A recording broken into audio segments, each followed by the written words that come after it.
rush 4. Plenty of time for John. Now squeezes, steps up in the pocket. LA can run inside the 10. Head first. He flies off the 5-yard line. 65 horsepower trap. That might pop wide open, Rats. Get this there! Is that there, Rats? Oh, nice going, baby. Yes, sir, Rats. High snap. It's no good. The Chargers go in. Here comes the rush. He sidesteps. Can he throw? He can't. The ball flipped forward is loose. A wild scramble. 2 seconds on the clock. Casper grabbing the ball. It is ruled a fumble. Casper is recovered in the end zone. The Oakland Raiders have scored on the most seedy.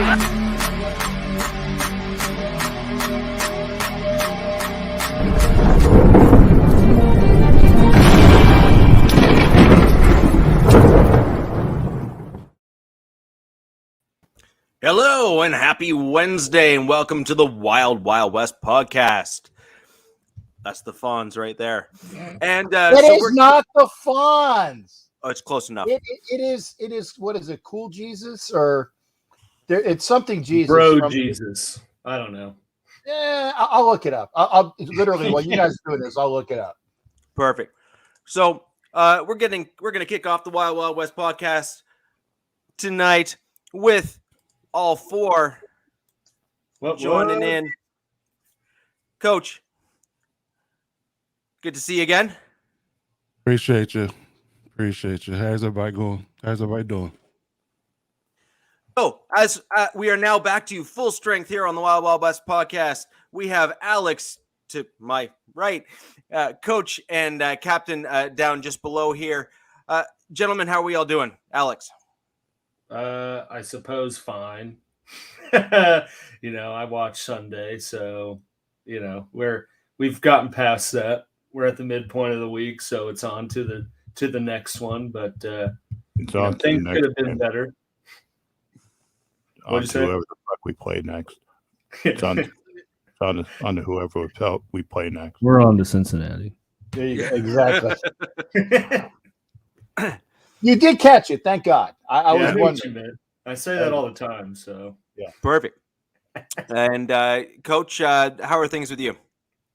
Well, I mean, things could be better. Obviously, had better days, lived rough 2 weeks, but I'm here. It's just sad and sad times for Chargers fans as well. So I mean, it's a real somber week for the AFC West, to be honest. But I would definitely say, I appreciate everybody.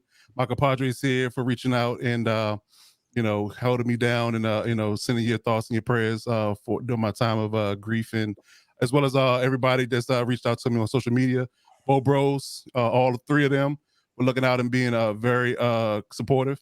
My Bo fam, my compadres, Rob, DZ, SoCal, I'm missing somebody, BC, Brian Callahan, my homies on Twitter.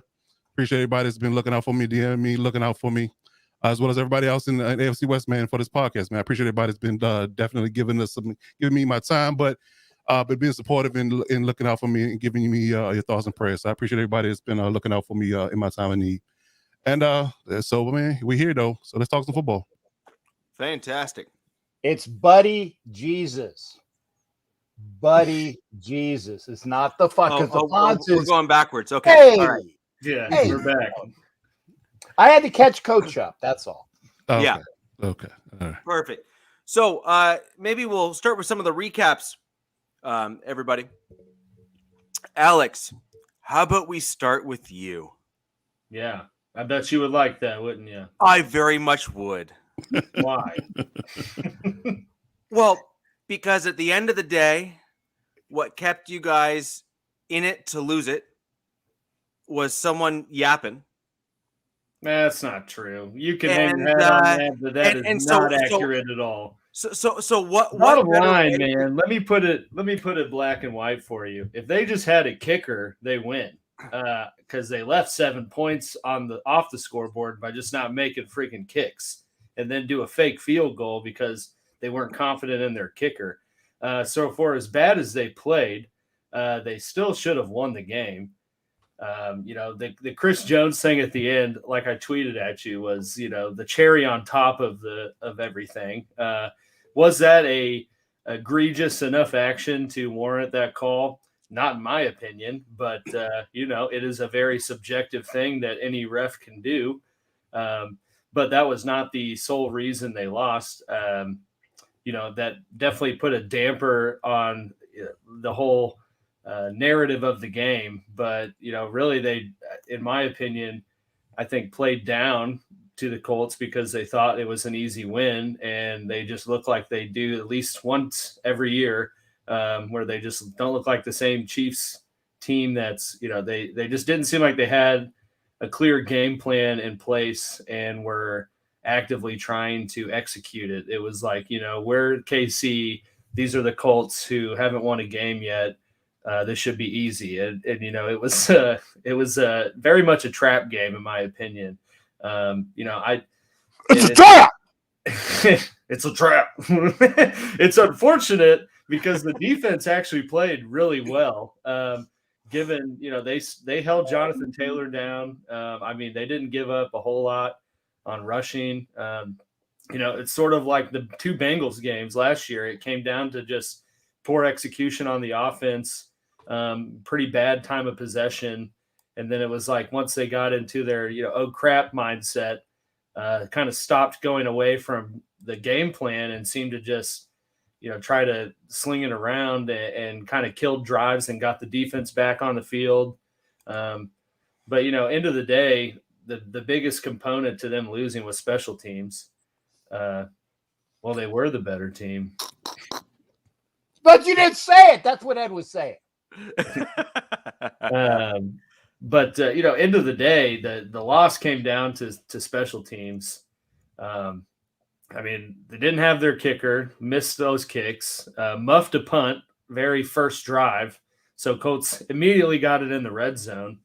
It's exactly like what Big E Broncos saying. It wasn't Chris Jones. It wasn't what happened at the end. It was kind of the culmination of not having a kicker and just not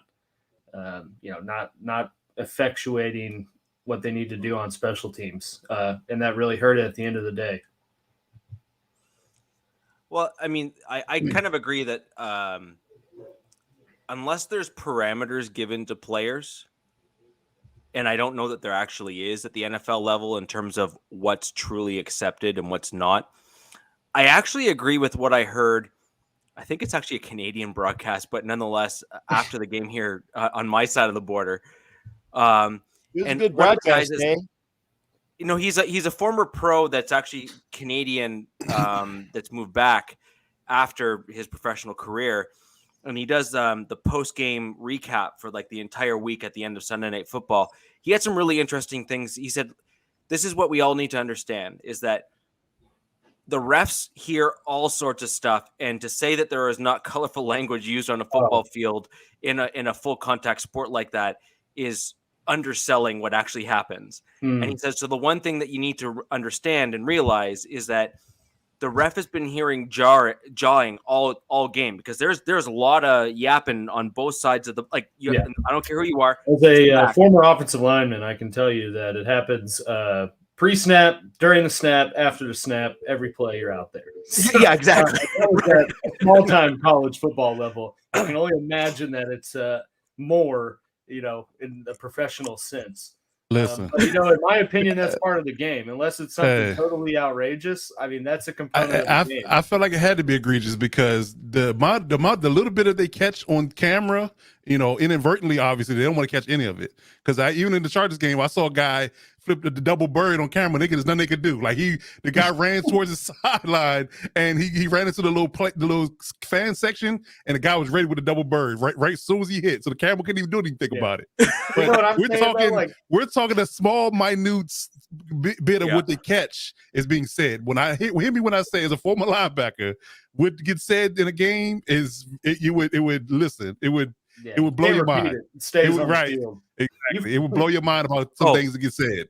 And that's exactly it. I agree. And so what the guy was saying in the post game is, you have to imagine all of the stuff that the refs have heard all game, and they didn't call a similar call to that until Chris Jones said what he said in close earshot, and right of the in ref. front of the ref. Like there were two Right in refs front of on the each ref. side, and then it was Matt Ryan and him. I mean, you asking for it.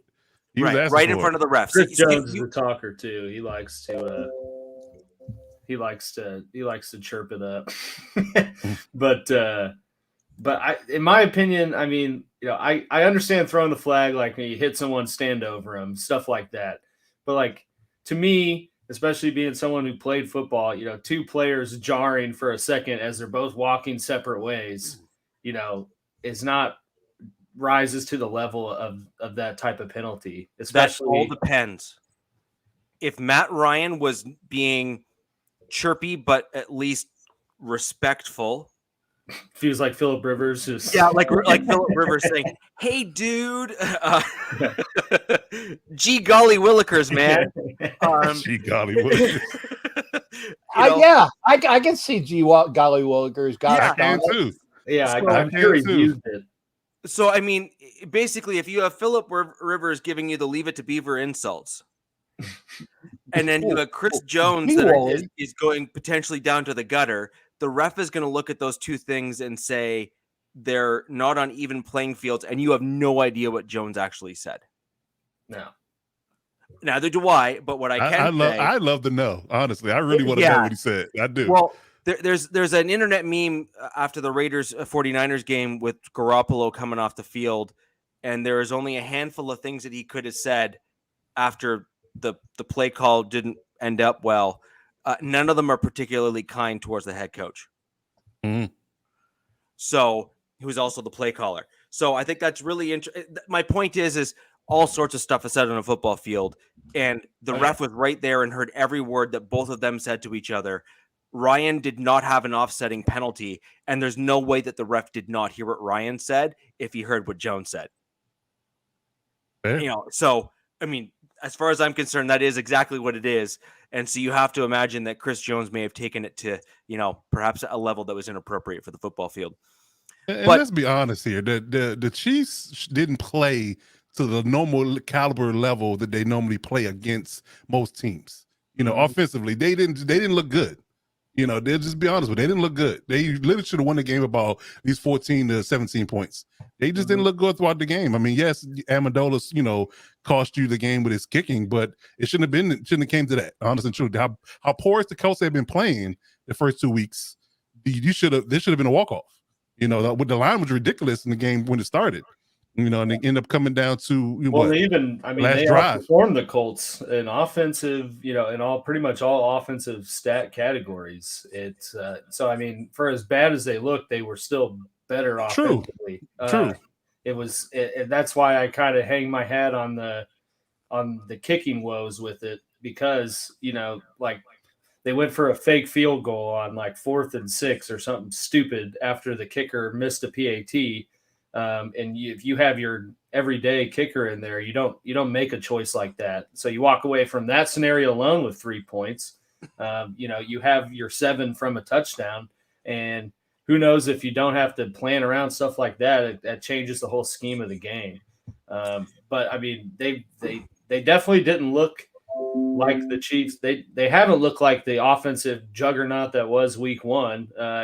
Since they did real well outing. Yeah, that was the Cardinals, though. The cover 3 Cardinals. Hey. Yeah. So I do want to be mindful just of the fact that a hurricane is rolling through Florida at the moment. Just having some fun, doing its thing, and we might lose one of the 4 of us depending on circumstances. I'd love to get Captain's take on the Raiders game just while we still have him on air with us. Well, as I was going from the parking lot, yeah. Okay, well, first off, again, thanks for that. Yes, Hurricane Ian is hitting my area right now. Lots of rain and wind. But I'm here, dudes. I got Buddy Jesus all ready to go. Not the Fonz. Not the Bro Fonz. Jesus. No, actually, I looked it up. It's Buddy Christ, Buddy Jesus. I looked it up. what I would like to say is that, and I'm going to go with Ed on, sometimes the better team did win. No, they didn't. And I'm going to piss Coach off because the Chargers could be 0-3 at this point and instead of us. Okay. And I would say, okay, let me quantify. Woulda, coulda, shoulda, got it. Woulda, coulda, shoulda, got it. But the Raiders, again, did not play a full game of football. The first half, they got run over score-wise, not even run over by Henry because Henry only had 85 yards the entire game. But they got run over score-wise, and they didn't score when they needed to. And Darren Waller needs to catch those effing, and I didn't say it, effing touchdowns when they're in his hands, effing first downs when they're in their hands, and he shan't, being very, high tier here, when he shan't do that. Look at this highfalutin Raiders fan. Highfalutin, thank you. I like that. He shan't cause a freaking interception when the ball is in his hands. He shan't do that. Okay? So I'm not going to lay it all on Waller, but if you do like the 7 points, it's ends of us, or candy nuts, we'd all have. I heard this. Someone was saying this earlier this week, and I made a mental note to bring this up because I knew this it would play. It would play. You beat me to it, Coach. Well, you know what? I can honestly say, yeah, we're 0-3, and I'm getting a lot of text right now. Pardon me. Let me turn the volume up. Yes. Yeah, I support that, Mike. Yes. Okay. Yes. Waller for Sovereign. Do it. Straight Who up. says No. That's Who my says guy. First round pick Who for says Sovereign. no? Have Who to. says no? Anyway, first off, no, but he needs to, if your guy is getting paid bags, you have to perform. Okay. And he hasn't performed. And I can honestly say, I really think that, I don't know how many points the Chargers have lost by in their 2 losses, but the Raiders have lost by a total, I think, of 12 points. A little bit here, a little bit there, and we're 2-1 at worst. 2-1 at worst, because again, they gave away the Cardinal game. They could have won either of the other games that they were in. 2-1 is what we should be, but you are what your record says you are. I'm not saying anything of that. Yeah, we're the best 0-3. I think we're the only 0-3. You're the only 0-3. Yeah. No, they're the only ones. Yeah, I think we're the only 0-3 team in the NFL, and that's why people are doing the memes of why Bill Belichick didn't name an offensive coordinator before the season because he knew McDaniel would be back in about 7 weeks or so. If that, and I saw that, and I'm like, that makes sense. That makes sense. But We're the leave Raiders, the light on for you. Yeah, that's it. Just like Best Western or Motel 6, whatever. Yeah. So you're saying is Belichick didn't clear out his office? No, Probably he probably left it intact. All the stuff's probably still there. Yeah, he probably left it intact. But the thing is that the Raiders have played better than the Chargers overall. Aside from the letdown with the Cardinals, I think they played better than the Chargers have overall. That's the question. That's the question. There are other teams in this division, and some of them have offensive woes outside of the Chargers. Why are the Chargers your budding example? No. Only because you are the closest team to us that we've already played. That's the quantifier because we play the Broncos this week. And I think that we've played better than y'all, and we are just 0-3, and you're 1-2.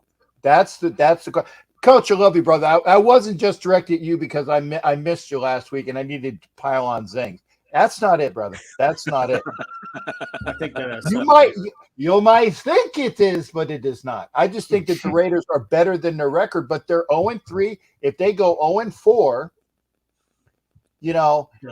and 0-5.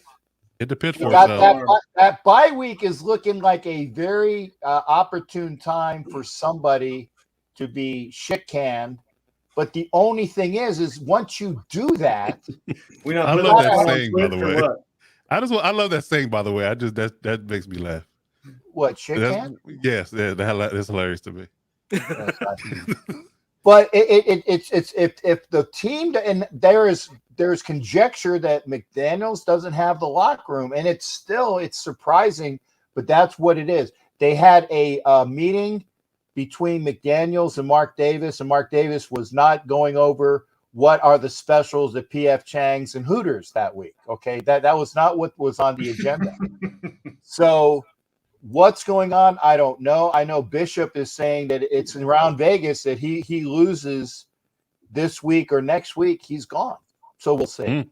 You think they really do that? That seems so drastic. Right. I know. You gave Gruden a way longer, I guess you could say, hook than he did McDaniels. No. Right, so here's the question: Is that a McDaniels firing that you're projecting, or do you think that whichever side of the ball is showing out the worst will DC be impact? firing. Like for example, your defense was looking a lot better last year, and you've added pieces. You haven't really lost a ton per se, with the exception of one guy that you traded, really.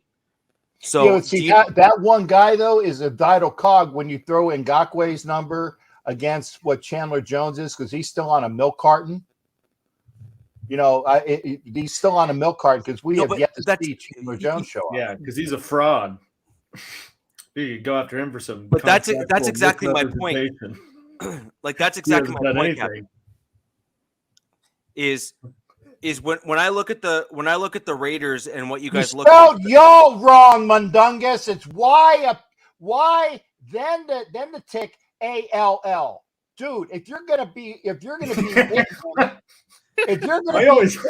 nitpicky. Captain demands that if you're going to insult the Raiders, that you do it grammatically correct. You do it grammatically punctuation, sir. Yes, proper punctuation, sir. Was the Titans game? Was that a home game for the Raiders or no? So what I just heard is Captain is totally cool with the insults, but at least use punctuation correctly. You gotta use punctuation correctly. It's a peeve of mine. It is. And by the way, when you have these conversations where you're saying you're okay, it's YOU apostrophe RE. It's not YOUR. Oh man. If you're going to insult me, use proper grammar. That's all he's saying. So that's just someone spoken good. That's all, Captain. Yeah. I thought you picked that one up too. Yeah, there you go. So my point being is, a lot of your challenges seem to be coming from perhaps people being used incorrectly in your scheme. More importantly, not fitting your scheme, and then as a result, they're not able to show out as well as they have otherwise been able to in years past. So do you not think that rather than McDaniels being fired, do you not think he'll be under pressure to fire the DC, and perhaps they're already looking at a replacement?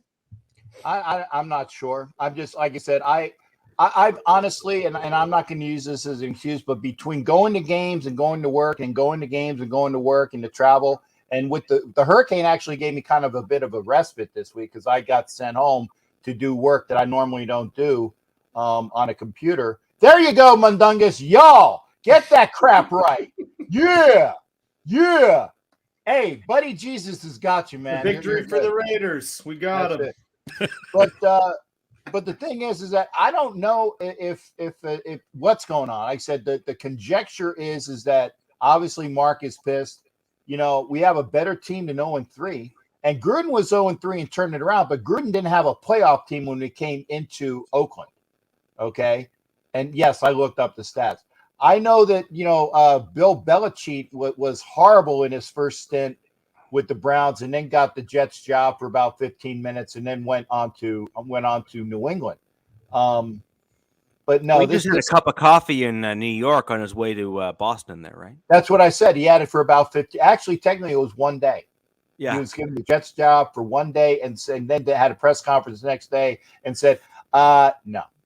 Actually, I believe he was on a hot seat till he got Tom Brady. Now, if I'm remembering correctly, there was rumbles about Belichick before Tom Brady got there. Whether he was doing a good job or not. Well, the thing is that if you don't go Mo Lewis breaking Bledsoe's whatever and giving he who shall not be named, because I still can't stand the mofo, to get out of that season, okay? Mo Lewis is the impetus for he who shall not be named to come in there, and then of course we have the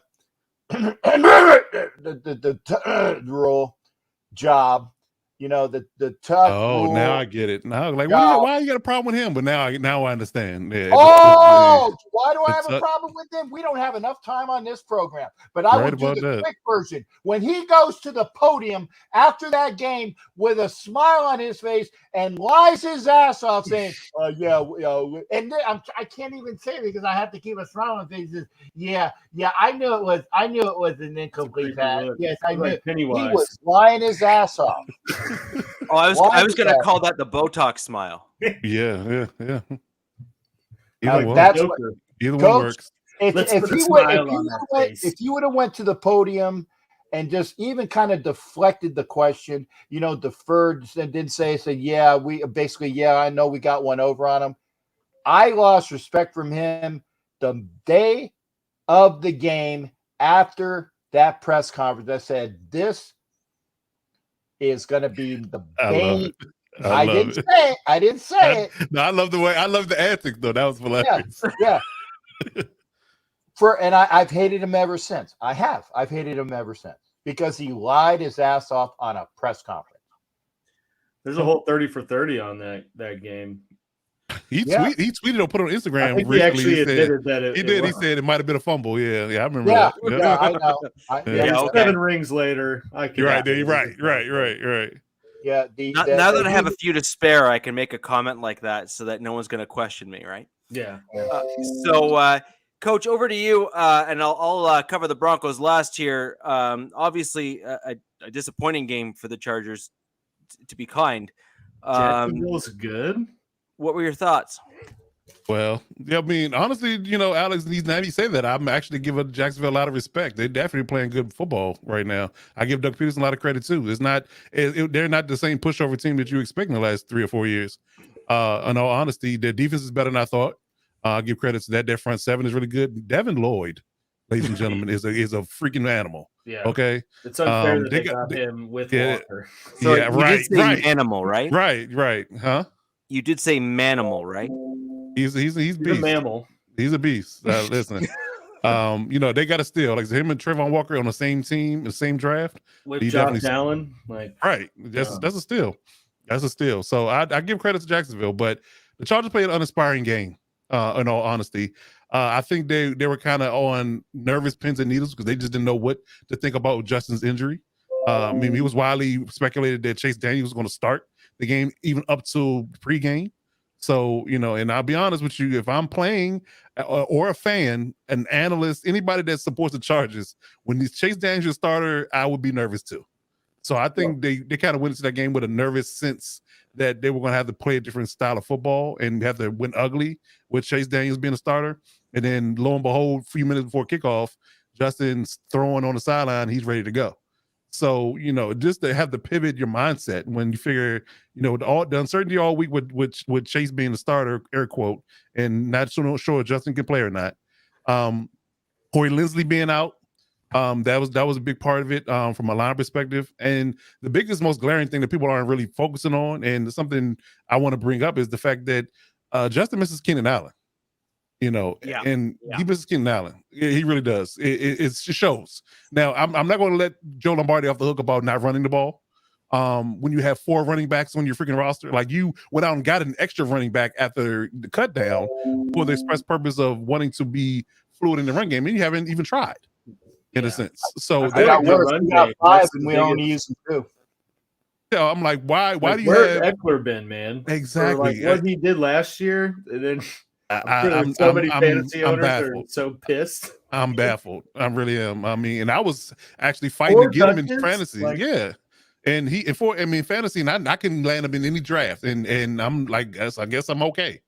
You know, ended with Saquon versus him, and Saquon's killing right now. Yeah. But you know, regardless of that, like I said, he missed Keenan Allen, and I think every quarterback that's on the elite tier right now has a number one receiver, and when that number one receiver's not on the field, it shows.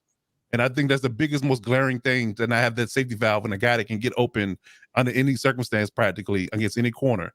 When you have that versus not having that, that shows, and it shows in glaring fashion. Didn't they pay Mike Williams to kind of do the same thing? Well, I mean, let's be honest. Let's look at Mike Williams' skill set. He's a 50-50 possession, you know, go up and get it kind of guy versus being that, you know, perennial route runner. You know, it's a stark difference between, you know, Brandon Marshall versus, you know, Chad Johnson. Larry Fitzgerald. Larry Fitzgerald when it comes down to route running and getting open.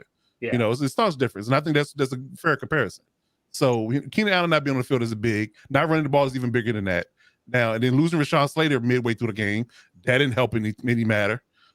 So, you know, it both in the first quarter. Yeah, right. Guyton went to the end of the game, though. Guyton got hurt at the last play of the game. He's out for the year now, though. Exactly. So just a multitude of injuries. Yeah. You know, there's the plaguing us yet again for another season. And, you know, I didn't get a chance to read as much social media as I normally do in this time, but I read a little bit. And, you know, we go from the skies falling to kind of like Alex said at the top of the show, where, you know, you get over it about midweek and then, you know, it gets on to the next game. You know, so you know, we kind of understand what the O-line is going to look like going forward. I'm happy that they went ahead and put Jamari Salyer out there at tackle versus Storm Norton, because Storm Norton is a swinging gate when it comes down to pass protection. So that's promising. Hopefully we get Keenan back.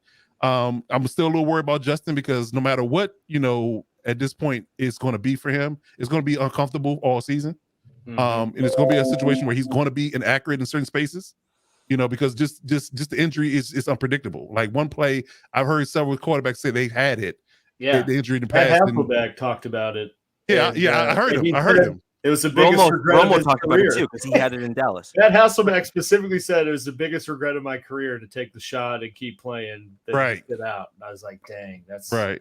So, you know, and again, you know, but what do you do? Like you said, because our backup situation is horrible at this moment. So you looking at it from a perspective like, you know, he'll tough it out and give us a shot versus him sitting out and we have no shot, in a sense. So, you know, it's a double-edged sword.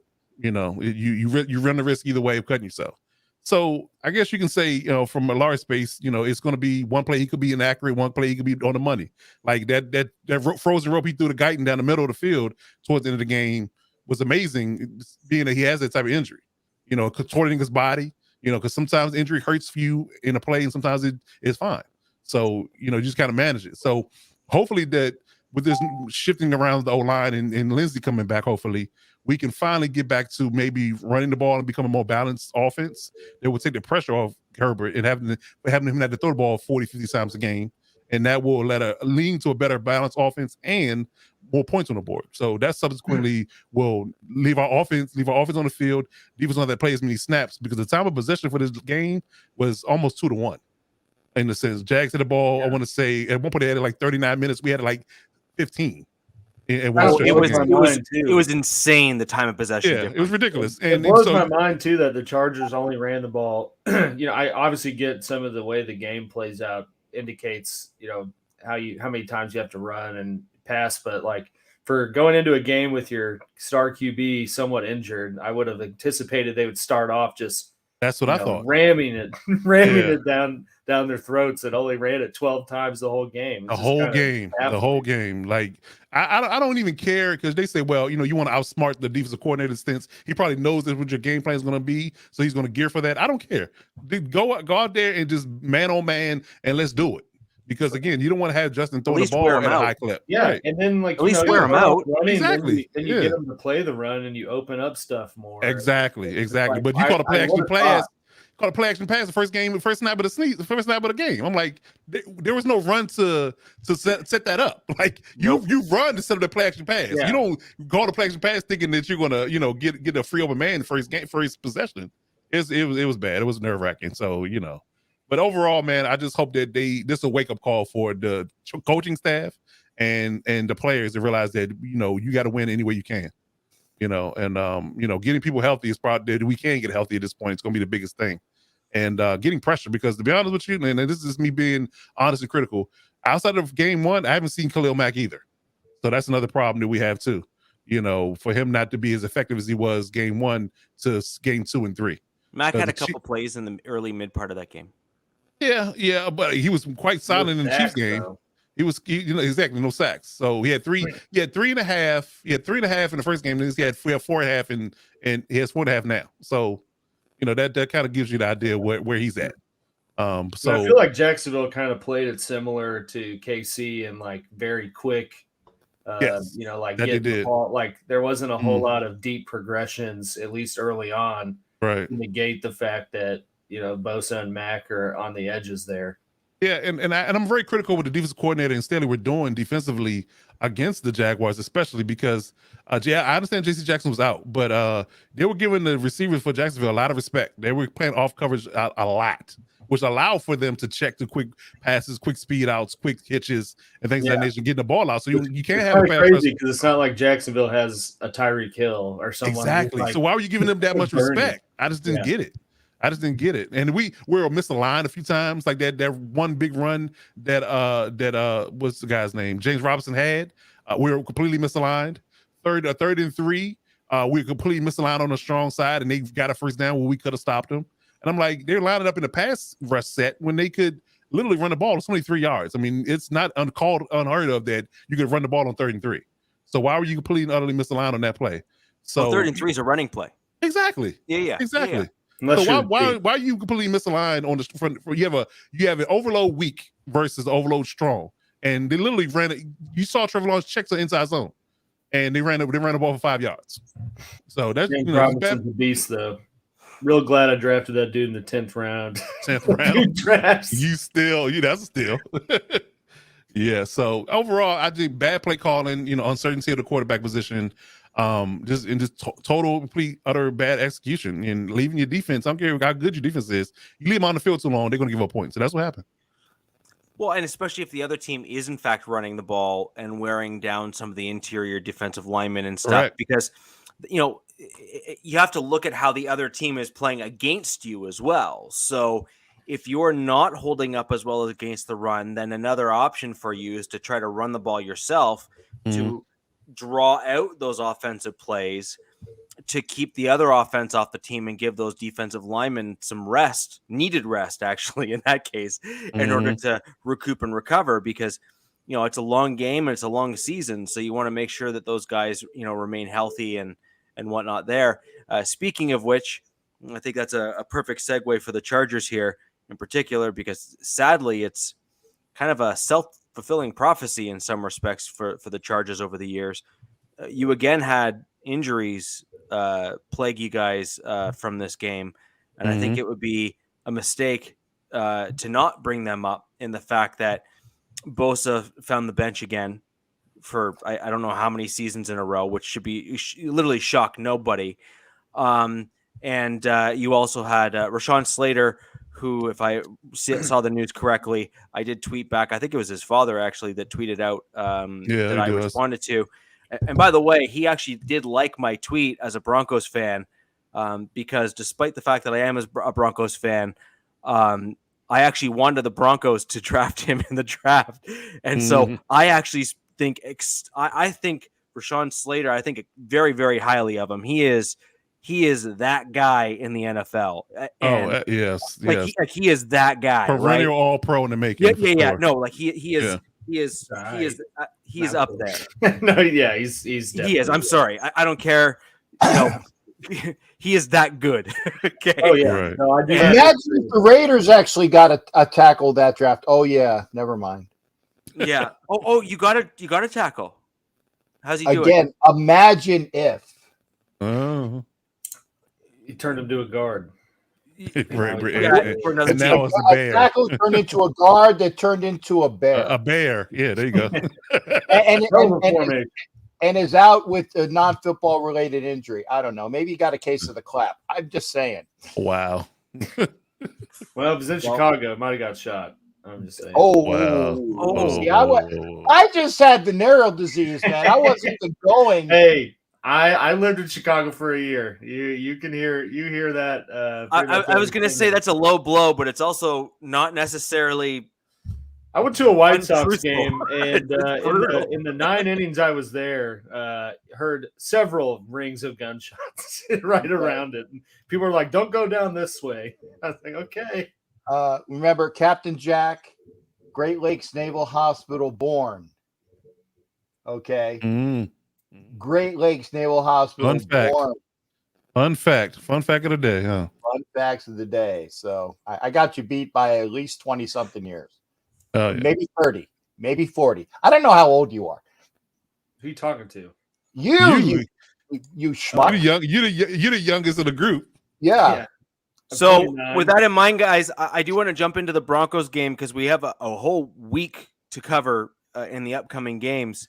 I did want to just bring this up as a fun fact with the Broncos defense, which is I'm actually surprised because it was one of my comments in the earlier part when we were discussing the offseason in the fact that when you lose Vic Fangio, who is easily seen as one of the sharpest defensive minds in the NFL, period, probably, I think he's within the top 2 or 3 at this point in the NFL.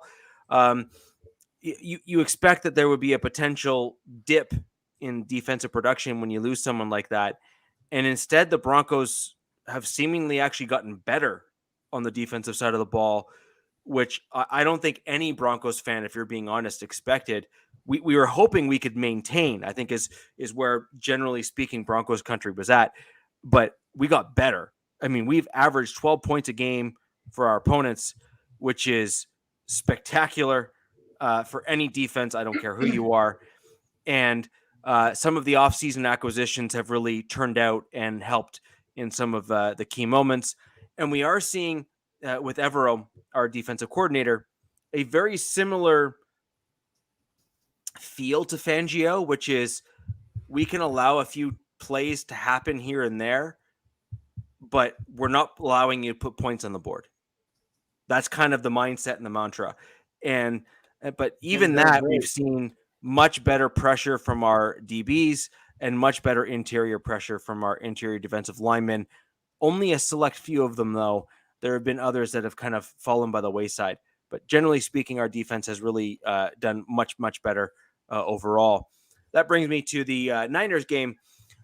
We saw some continuations of some of the issues that we had in previous games, although I do think some of the challenges that we had against the Niners had a lot to do with the fact that their defense is also legit.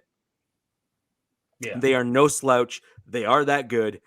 And Wilson knows it. So I think he was intentionally trying to hold back because he wanted to not be the reason why they lost. And I think he was playing a little bit scared, which I think is a fair comment to make based on what you saw on tape. You also saw some poor throws, underthrows, and kind of some miscues, which I think were partially due to hesitation, where he was just wanting to be that extra, go the extra mile in terms of being cautious. I do hope that we will see a similar flow to the game that we saw against the Niners, because as much as the offense did not look great, when you actually look at the game and rewatch it, the offense put together a much better game flow than we had in games past, which was a huge concern for a lot of Broncos country. And also the national media was picking up on that as well. So hopefully we can keep offensive game flow and allow, a play early to allow a bigger play later in the game, which is kind of some of the things we started to see against the Niners. We also need to see our kicker start to kick those 50-plus yarders that he's easily capable of doing and not missing wide left or wide right. He's got a leg. I don't know if you guys watched the game or anything like that, but in terms of his leg strength, I mean, he's from 55, 56 yards out, and it's coming in like 3/4 of the way up the uprights. Doesn't he have one of the longest field goals? He does. McManus can kick. That's not. No. He's, don't get me wrong. He's legit, right? He is that good. But The problem is that his 50 pluses, which is a lot of times those are the game savers that you need to have made because you have no other choice but to try and kick it.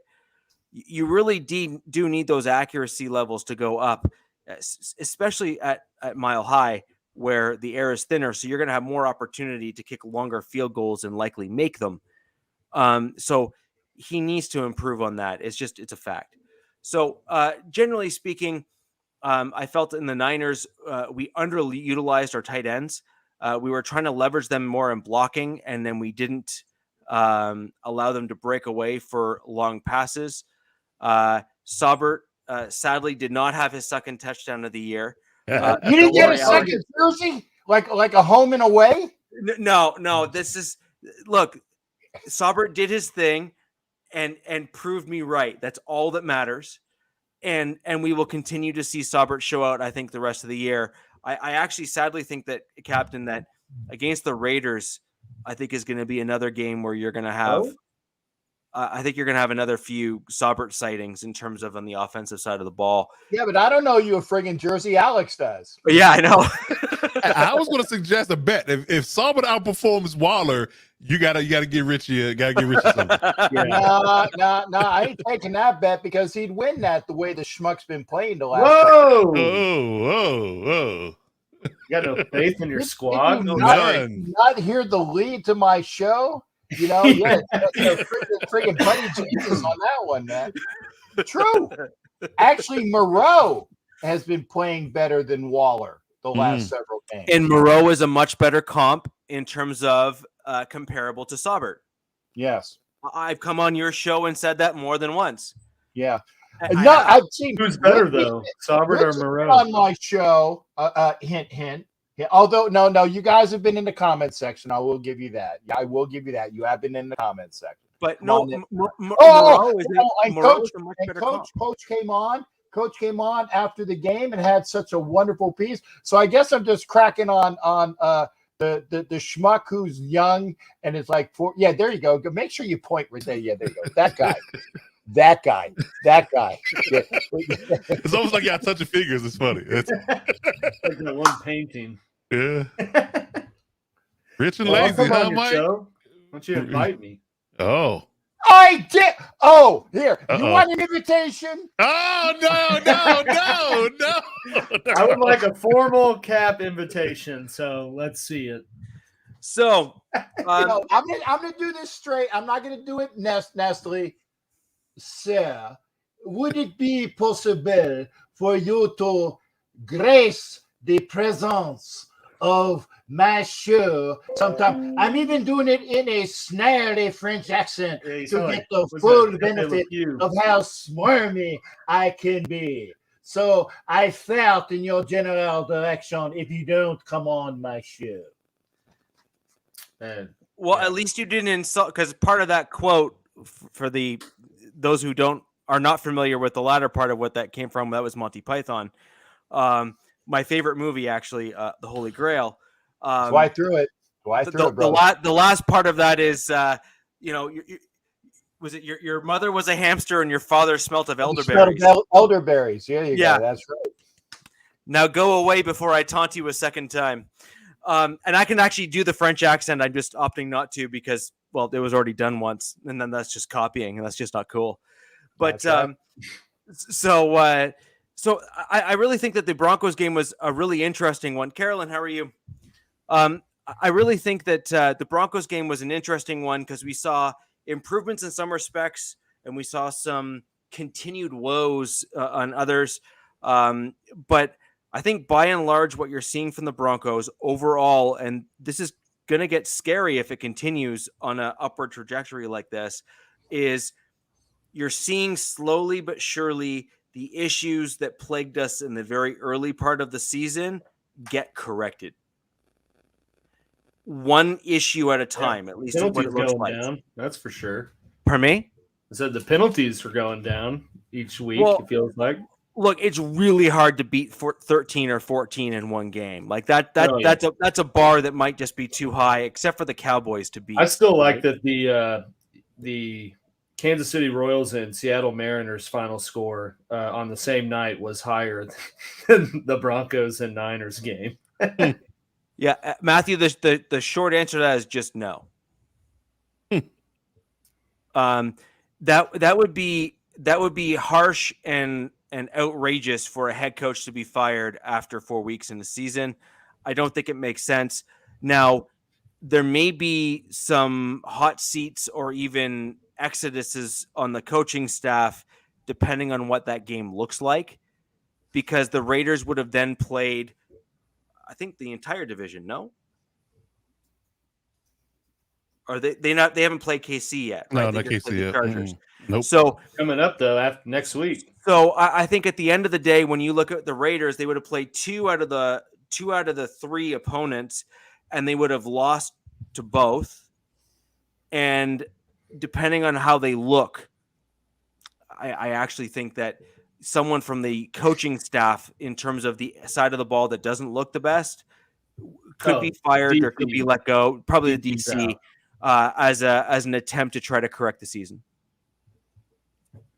Actually, I think that the DC, with the efforts that the defense has been doing, the defense has played better than the offense has. Because really, now check it out. The Titans scored 24 points. You know, all those points were in the first half. They had 0 in the second half. Okay, they had the collapse of the second half against the Cardinals, but it's because the offense couldn't do anything, and they were 3 and out, and they got gassed. And even in the first game, like I said, the Chargers didn't do anything in the second half. The Raiders defense is playing better than the Raiders offense. And where's your boy Devontae been at too? Well, I think that's fair. Hold up. Yeah. Alex, did you see that meme that he was talking like he was in The Hangover? Like he was talking to his agent. Oh yeah. Like, I saw a tweet. That one. Someone tweeted it was the Chiefs and someone are showing, starting to show that they need, that they're not the same without Tyreek. And someone commented and said, well, arguably the Raiders are making a case that it doesn't matter. Like they have an elite receiver.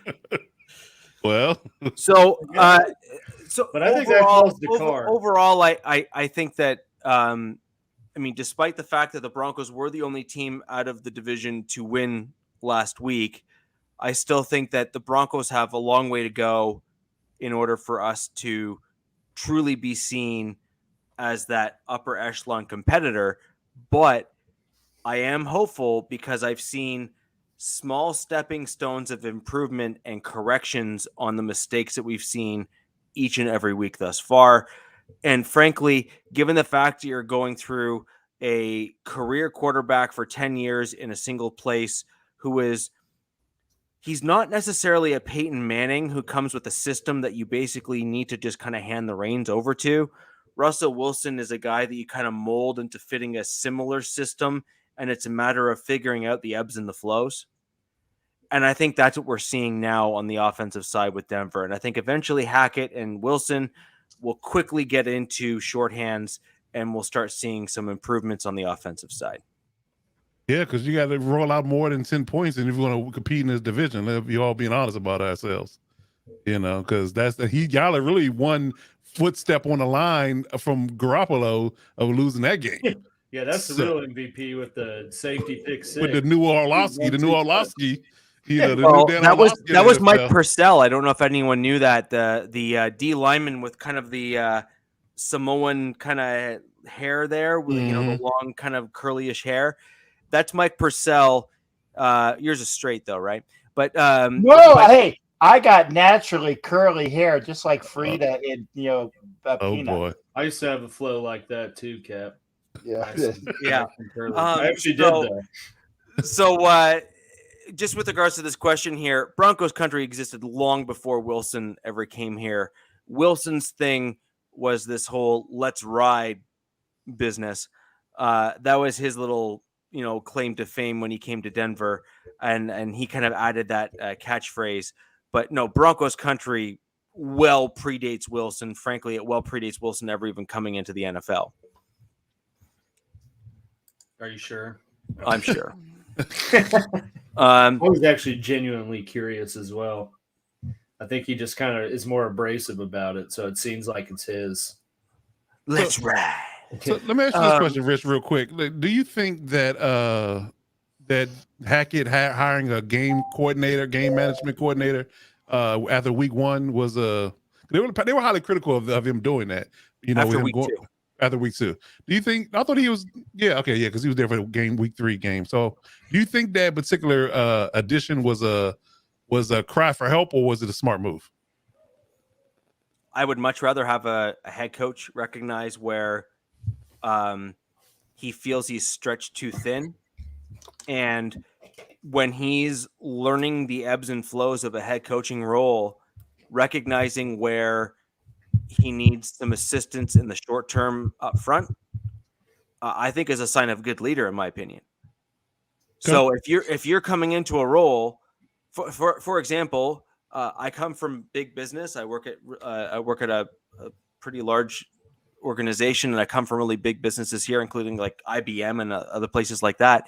Mm-hmm. One of the big things that you push for in leadership is recognition of where, like, what you don't know.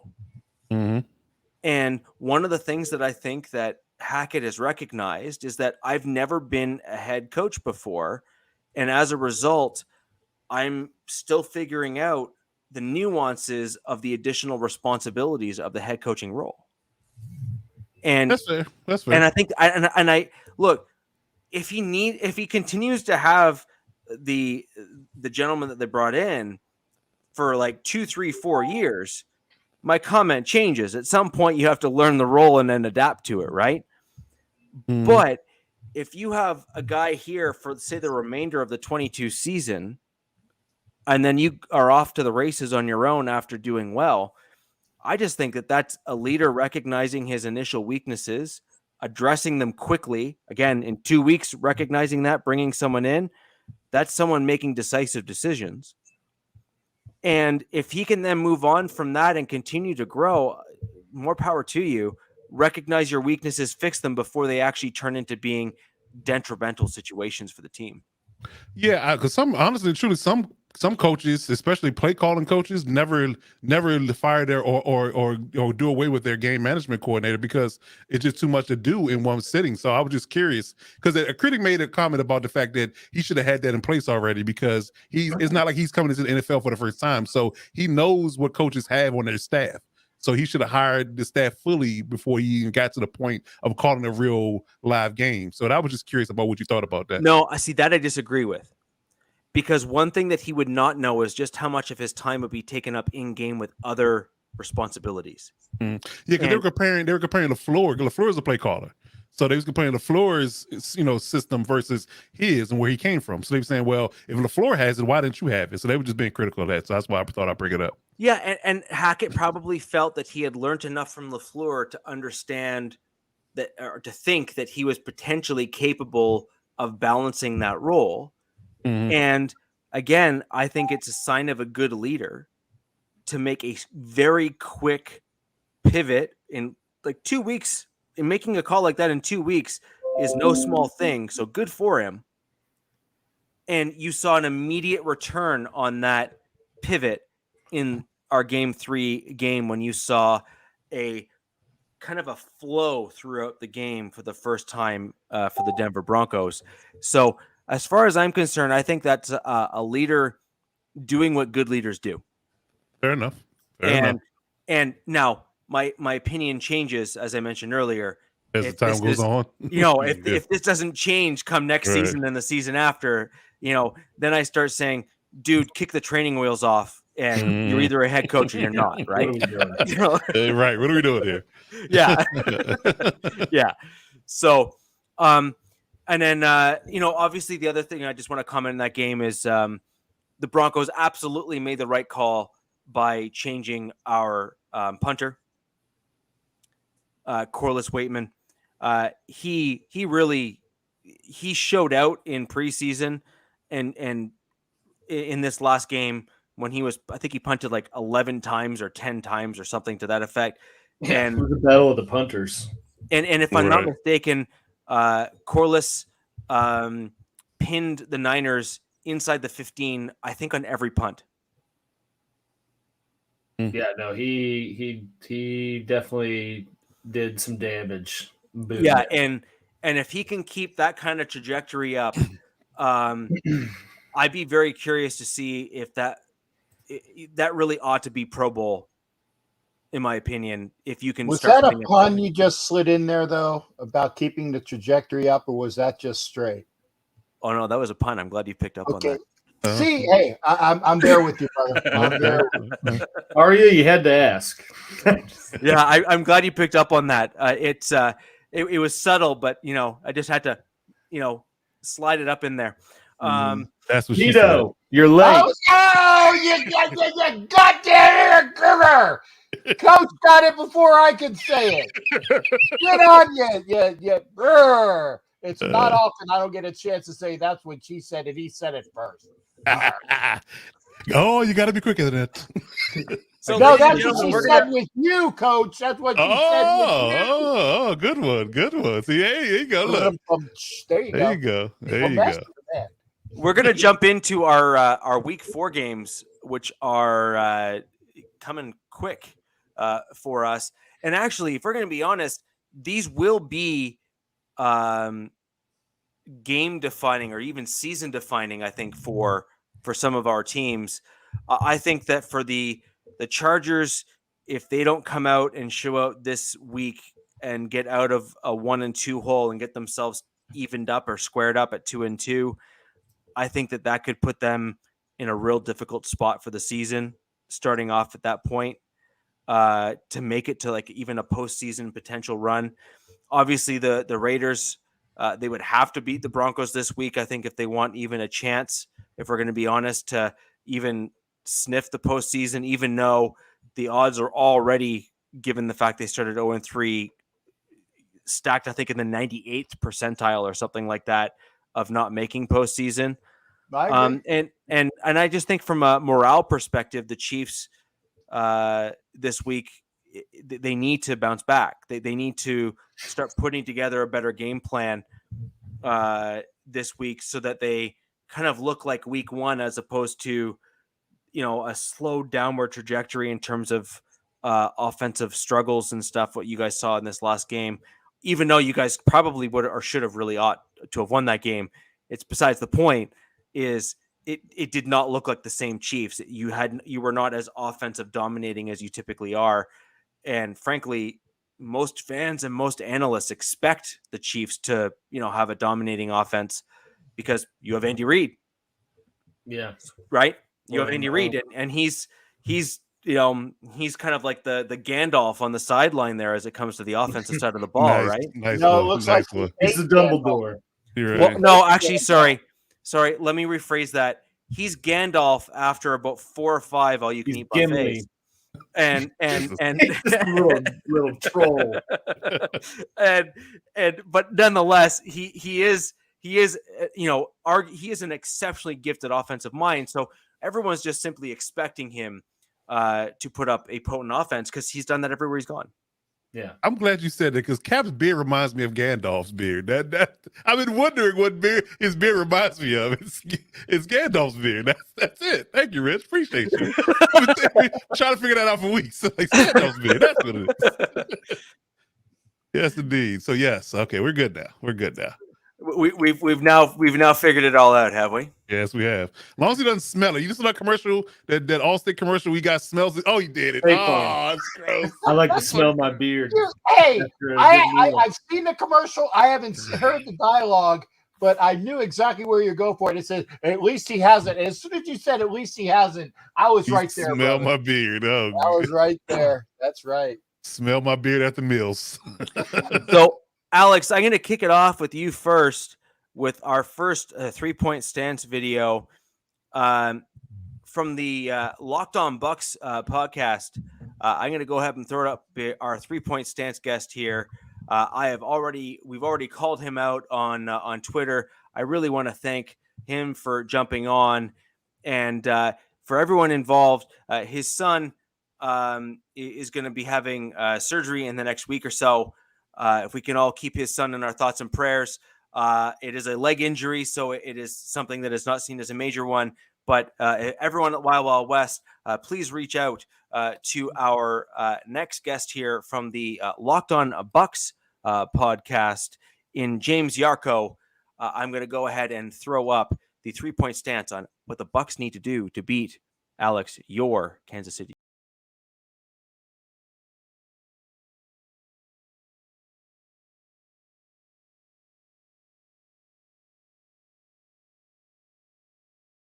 Nation.com doing the 3-point stance, talking about what the Tampa Bay Buccaneers need to do in order to beat the Kansas City Chiefs. And I think first and foremost, it's about protecting Tom Brady. They are still having issues with the makeshift offensive line that they are dealing with. You still have an all-pro in Tristan Wirfs along the right side at tackle. You still have Shaq Mason, who was a trade from the New England Patriots, somebody very familiar with Tom Brady there at right guard. But then at center, you have the second-year player out of Notre Dame, Robert Hainsey, who is filling in for an injured Ryan Jensen. Next to him at left guard, you have rookie Luke Gedeke, who, in my opinion, would not be the starter if it weren't for an unfortunate injury to Aaron Stinney in the preseason, causing him to miss out on the 2022 season. So he's still adapting to the NFL game, and it has created some problems. Then at left tackle, they're down to their third string guy, Brandon Walton. Donovan Smith suffered an injury against the Dallas Cowboys in week 1 with a hyperextended elbow. He's still trying to come back from that, but for him, it's going to be about pain tolerance and pain management throughout the year once he finally does return. His backup, Josh Wells, got injured and was placed on injured reserve. So we know that Tom Brady has weapons sometimes. We'll get to that in a moment. And he needs to be protected in order to move the ball down the field. Those protection issues, especially along his blind side, have caused some plays to unravel early on throughout the year. They're having to do these short dump offs.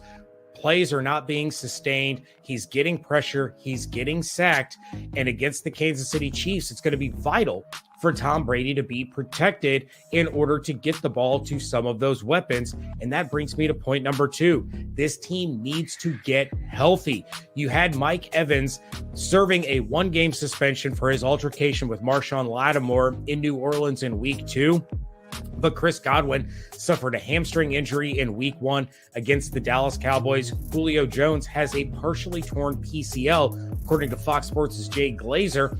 But Tampa Bay Buccaneers head coach Todd Bowles said that Julio could have played against the Green Bay Packers, and they kept him out as a precaution. So they're optimistic that Julio will be back on the field against the Kansas City Chiefs in week 4 on Sunday Night Football. You did see the utilization of Russell Gage increase dramatically against the Green Bay Packers. He was targeted 13 times, finished with 12 receptions, over 80 yards, and of course that touchdown with 14 seconds left in the game. They brought him in to be that number 3 guy after Mike Evans and Chris Godwin during the offseason before Julio was brought in to be a part of this. And his utilization through the first 2 weeks was incredibly frustrating. He was getting a lot of very short targets when he was targeted at all. But bringing back Mike Evans, bringing back Julio Jones potentially, and then the eventual arrival of Chris Godwin will start to even all of that out. But against the Chiefs, at least, you have Mike Evans back and you have Russell Gage becoming a larger part of the offense, which is crucial. There's a lot of opportunity for the Buccaneers to create space for these receivers in the open field and allow them to make some plays with their legs instead of relying on the deep ball that we've seen from Tom Brady through his first 2 seasons in Tampa.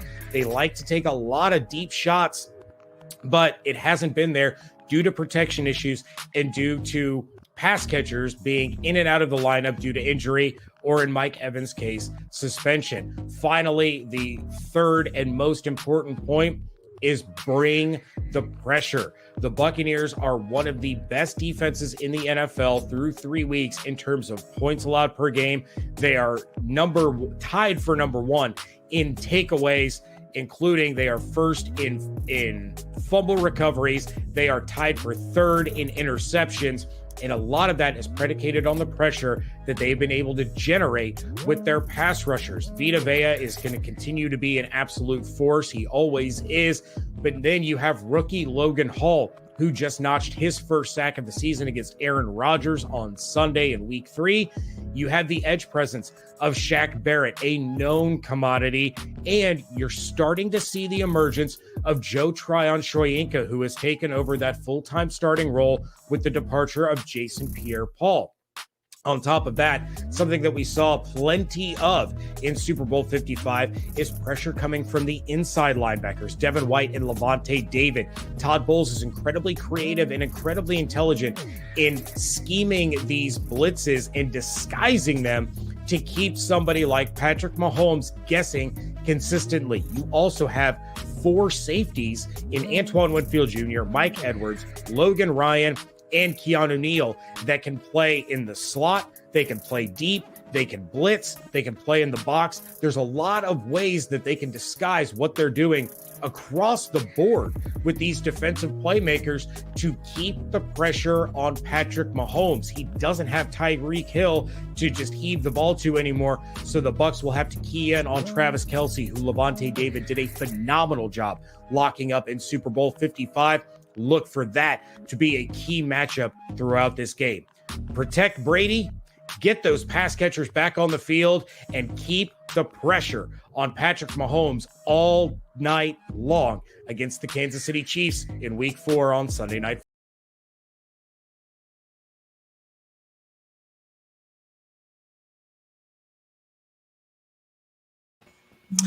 So I wanted to thank James again for jumping on.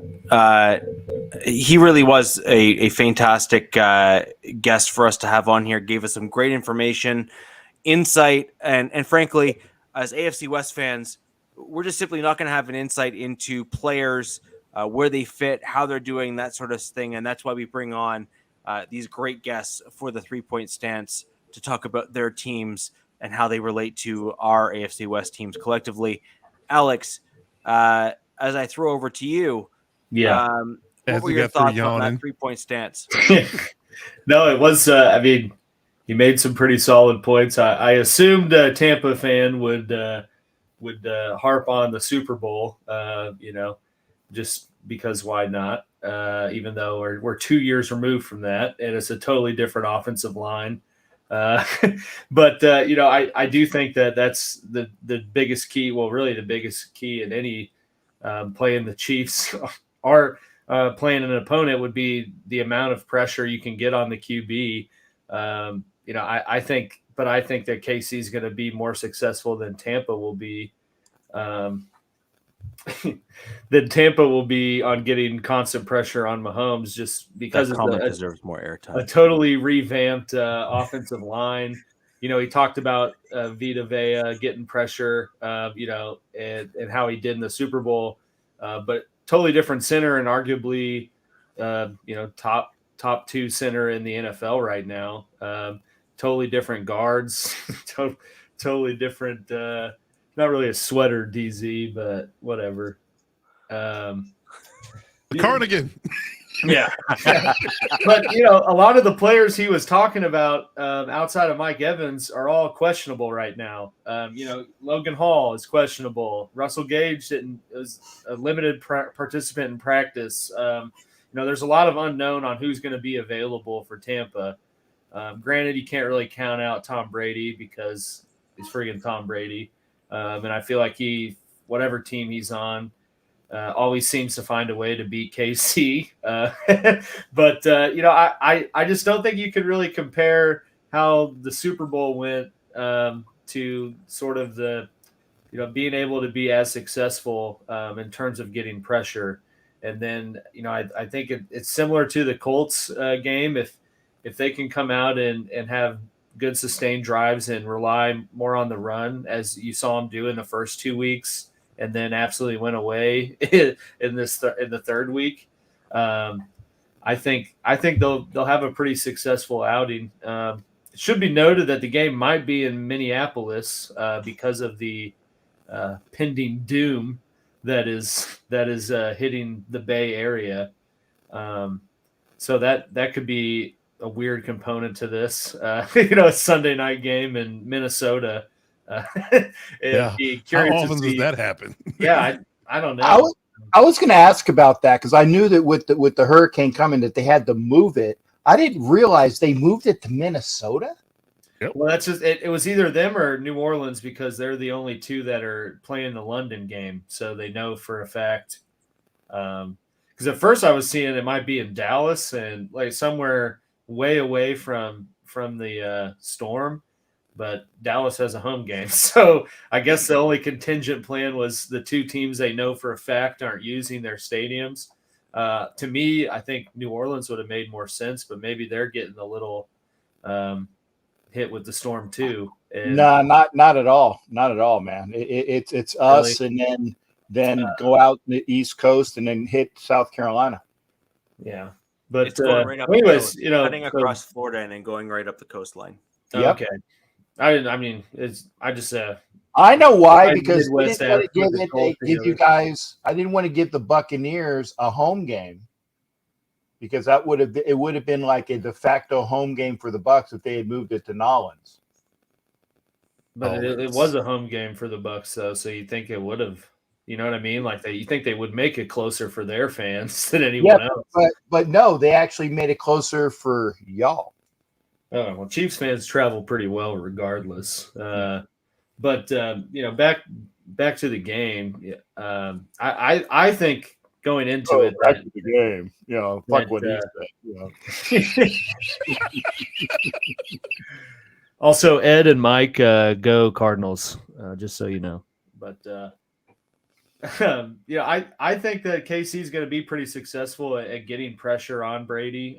That's kind of the recipe to beat him. He can't move, but he's so efficient in terms of timing with his receivers and getting the ball out quick. That's going to be the biggest key, especially if he really only has Mike Evans out there. There's going to be kind of a lack of continuity and rhythm with throwing the ball, that if they can just kind of keep the pressure that they've had, for the first 3 weeks here, it should be a pretty good day. As much as you want to compare to the Super Bowl matchup, I mean, it's not the same Bucs team as much as it's not the same Chiefs team. And I just, I think that they're going to kind of come into this, I'm sure, studying the hell out of the Super Bowl film and what Todd Bowles did in terms of certain blitz packages and things like that, to kind of counter that. But I just think that. Yeah, exactly. Exactly. You don't have to, I mean. No, let me say it again for those that might have missed it. Exactly. You say Ed Zachary? No, I did not. You have Ed Zachary disease. Did you know that? Understand the words that are coming out of you might have a problem with your headphones.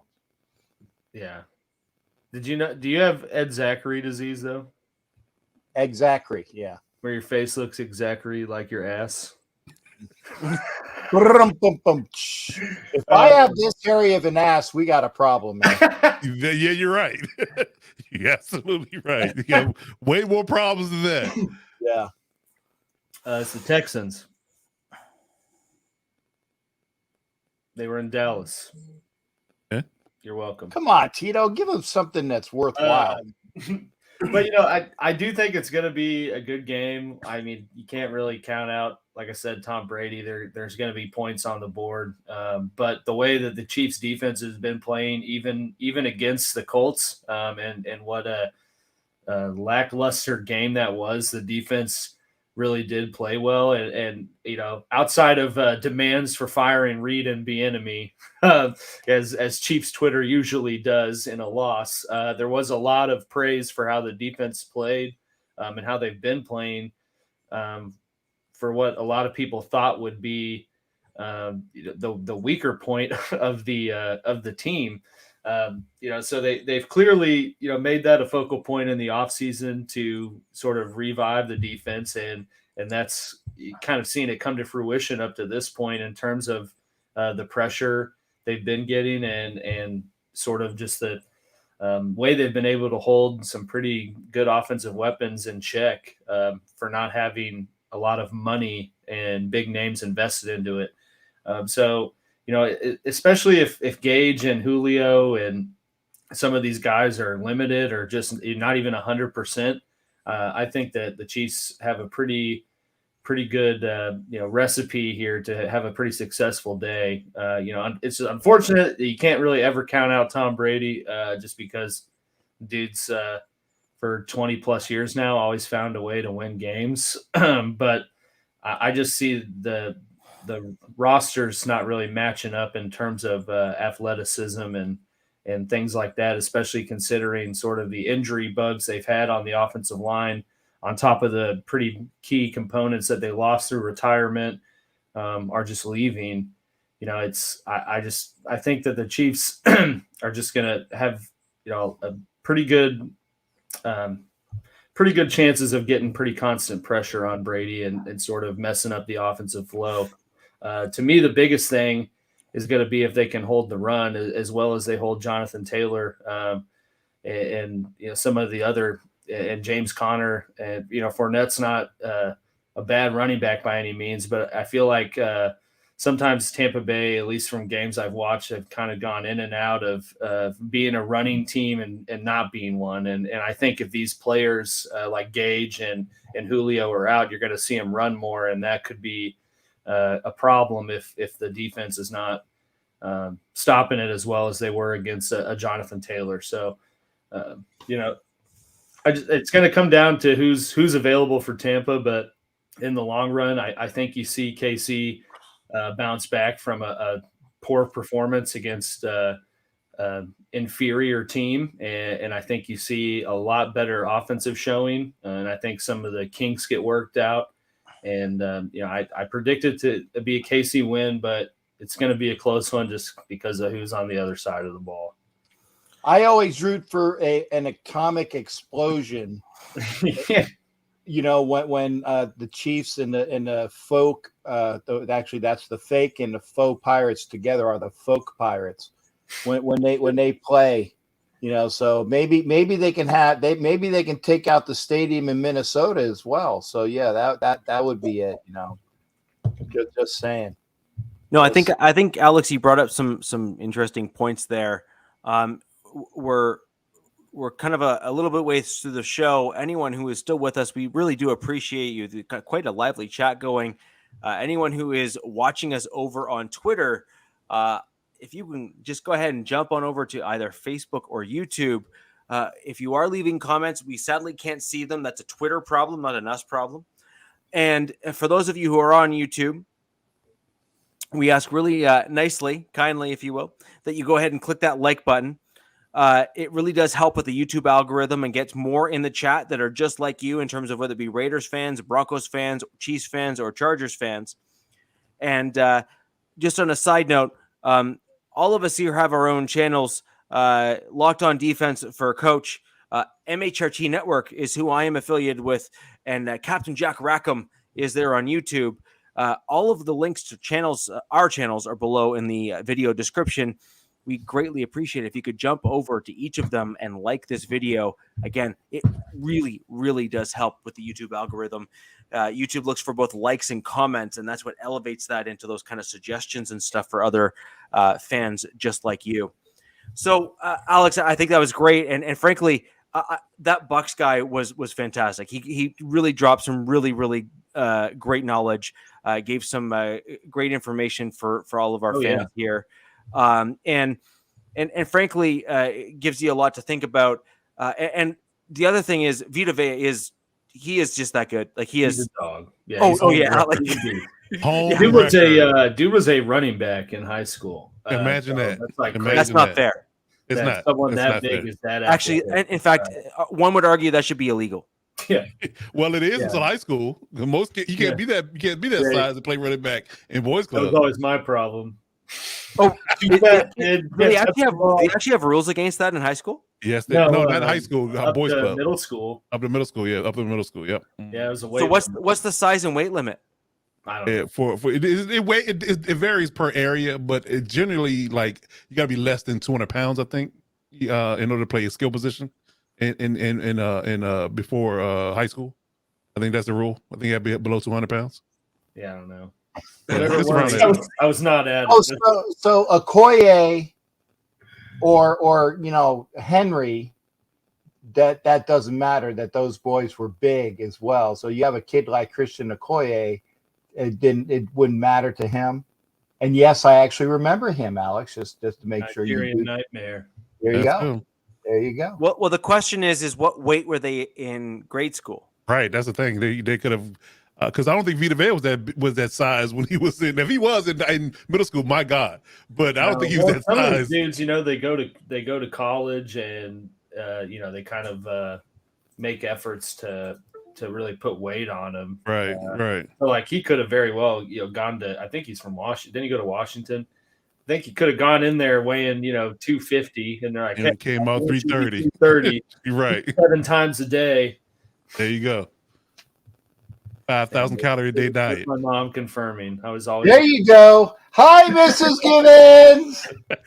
Hi. I hope you didn't hear me swear already. I hope you didn't hear me swear. Great job, Mom. Great job with the fun facts. Yeah. Took me to McDonald's one too many times. I'm trying to remember what my weight was in middle school. Yeah. I know it was enough I didn't need to know. DZ, from what I've DZ, sorry, wrong show. Get it right, man. What I've seen though, Bucker Queen's is, English, buddy. Queen's English. Bucker is practicing, so yeah, we need that. We need that. Today, and I think they already cut the dude. I think they cut him mid-game in Indy. Probably said, "You find your own ride." He couldn't get back on the plane, right? It was funny. So after that, Andy Reid's doing a press conference the next day.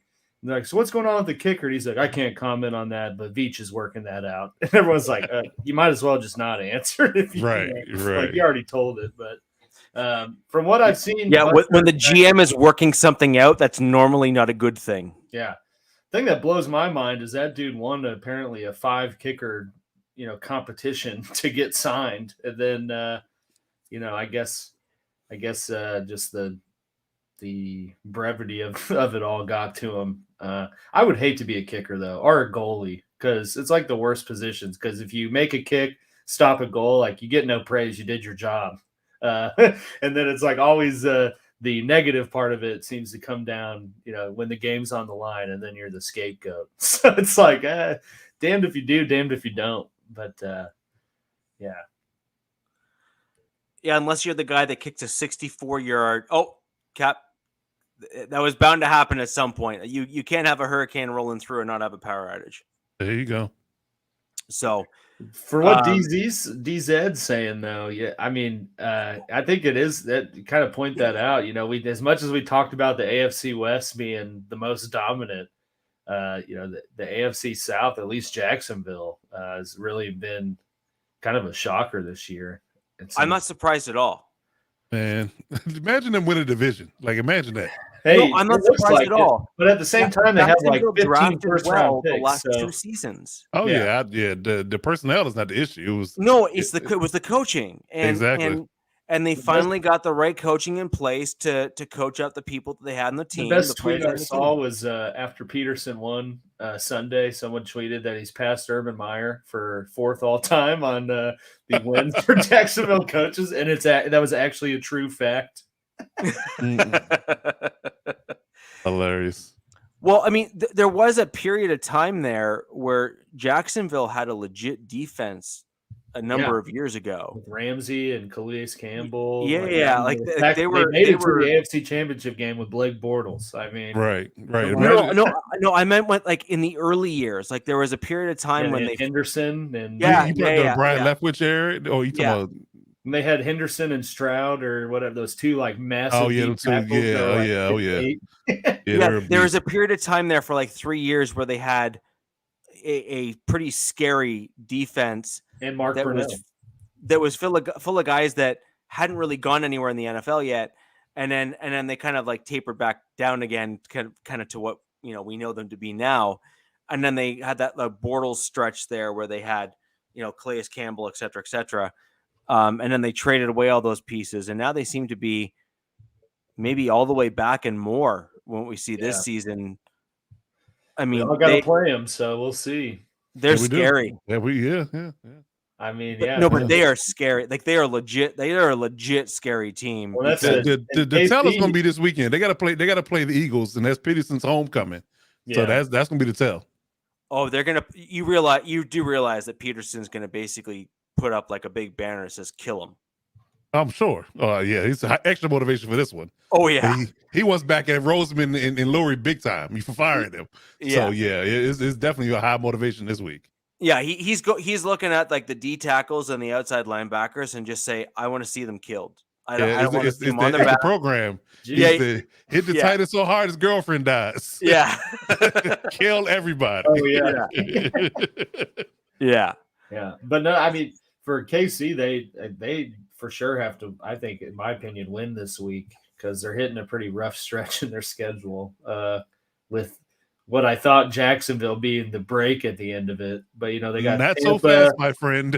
Tampa, Vegas, Buffalo, San Fran, and Tennessee, all coming up here. And that's Tennessee may be your break. Maybe. Ironically. They might turn it around. I mean, and I feel like Casey's defense, like I talked about with the run, it's like sometimes they show up and are just, unstoppable forces in terms of stopping the run. And then other games, it's like they've never known how to defend it. And, Tennessee, similar to Indy, and, is one of those teams that's would really kill you if you can't stop them. Although I'm not sold. I kind of think Derrick Henry's lost a step or is not all the way healthy because he doesn't seem to be as dominating as he was last year. Well, that coupled with the fact they lost 2 of their Pro Bowl linemen, Well, Taylor Lewan's always out. I mean, that guy that guy makes it like 3 weeks and then he's hurt. Jesus. But yeah, it's So I was going to try to jump into the Raiders Broncos game, but I'm going to have the Broncos Raiders game last now in hopes that maybe Captain might be able to jump back on. So or although he may have gone to NFL Nation Live. I think he did that last night, actually. I thought I got alert that he did that last night in lieu of the anyways, storm. we'll wait and see kind of what happens with Captain. But Coach, we've gone ahead and brought in the Texans to discuss your game versus the Texans. Is it It is Mark Lane who was on before for the Texans to give us the take when the Broncos played. And he is back to give us his take on the Texans versus the Broncos, or versus the Chargers, rather. And Coach, this will be an interesting one because the Texans have done really well, actually, against the running the ball and some other things. So let's hear what Mark has to say with the Texans as they go up against the Chargers.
I just want to thank Mark for jumping on, Captain. I'm glad you were able to get back in and the power bounced back on so quickly there.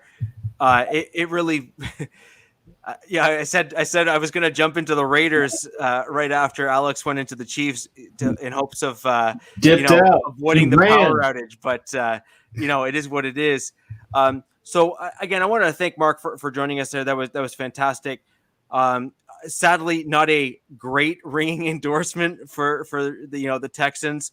Although I will say that, Captain, I did mention to Mark when he and I were chatting that you were a fan of Pierce coming out of college, who is the running back now for the Texans. He's a Florida. The kid from the Florida Gator, man. The Florida Gator, yeah, and Mark was even making multiple comments just about how in college he was that punch in, get to the end zone kind of guy. Nice runs per carry or yards per carry, whatever, however you want to slice that. So he was pleased to say that, to know that there's others that knew who he was too. But yeah, he did very well against the Broncos. Pierce did. And so on that note, because a good running game is a great way to control the clock, Coach.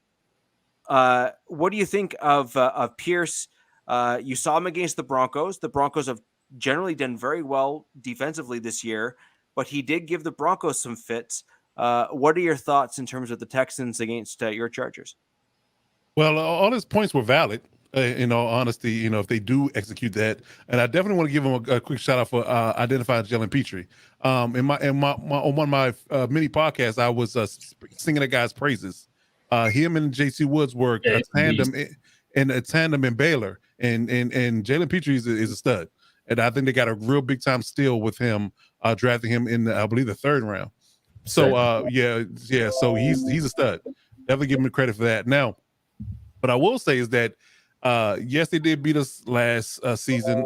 We had a rash of COVID cases in that particular game, and our run defense was porous. Clearly, that's not the case this year. I think we definitely have rectified that particular aspect of it. So the idea of them running the ball at will on us like they did last year is probably not going to happen, in all honesty. But I will say that in retrospect, what we should do, conversely to them, is run the ball, because they have one of the worst run defenses in the entire league at this point. So hopefully that Lombardi and Staley realize that, and they take a time or two to run the ball in this particular game to allow for us to have a more balanced offense and take advantage of their weakness. So that should be something we should be our mindset going into the game. So for sure, we should definitely run the ball. So you're hoping to go from 12 runs to 14 runs? I'm hoping for 20 or 25. Oh, okay. You know what? We're going to run the ball. 13 carries. There you go. The whole game.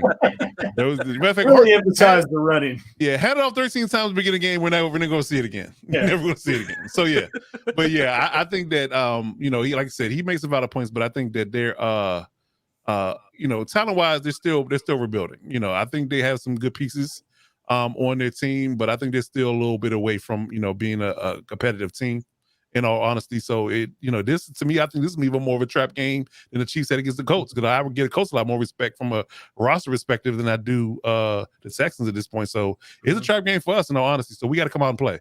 We can't sit back on our laurels and just hope that the game comes to us. You got to take it. So if we punch them in the mouth early and often, I think the game would be tend to our favor. Just run the ball, be physical, because I think that's what Jamari and Zion's calling card is, run blocking. So get behind them hog mollies and let's just push the pile. Let's just move the ball. And if it's ugly or if it's not, you just got to give W's at this point. Because it may not be pretty at this point. Whether or not we get a full complement of people that it's not on IR back this week or not, we definitely got to take wins where there can be had, and they're not tough games like the division games we got to play. So I think, if we play a balanced offense and we can stop their run, because I'm not overly concerned with their pass in their receiving core. Davis Mills is not bad.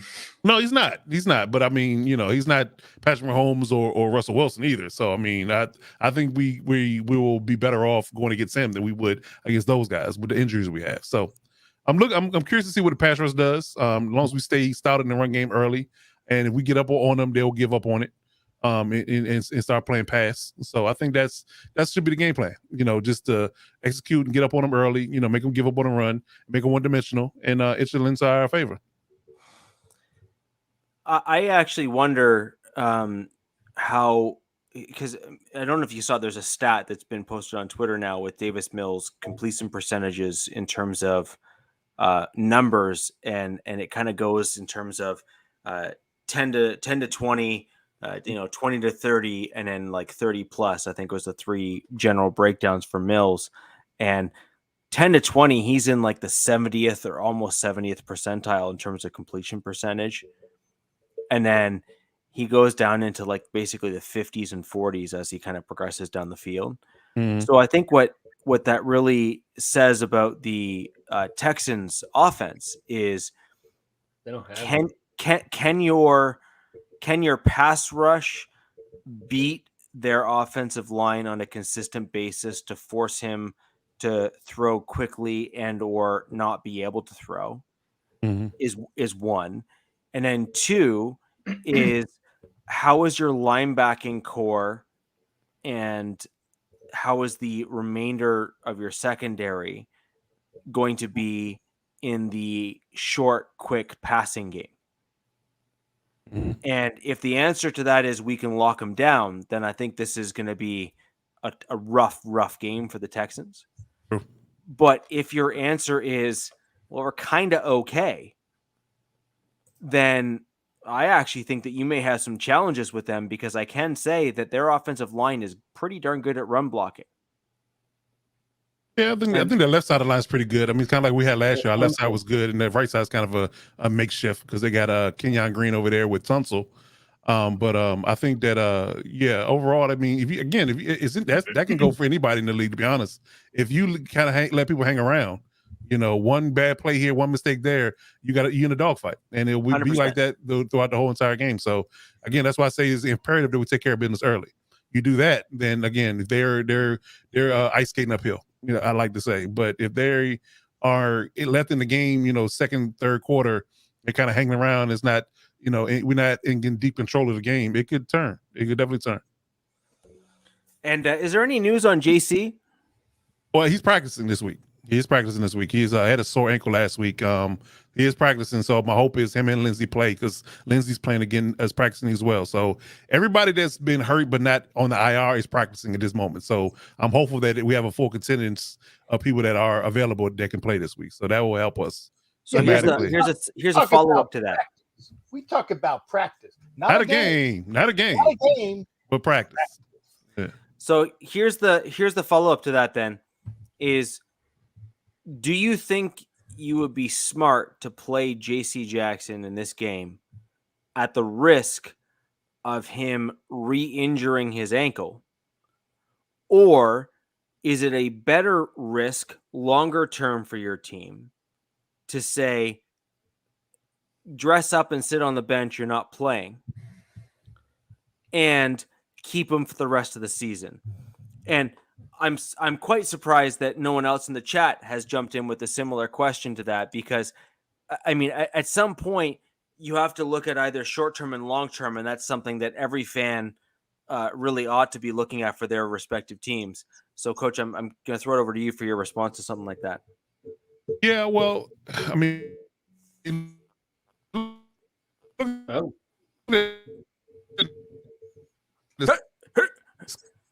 The Hurricane's not hitting where you are, man. What's up? We need to talk about this.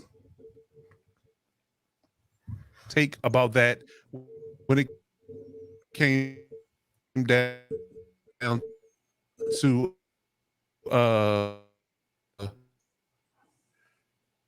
can you not see us?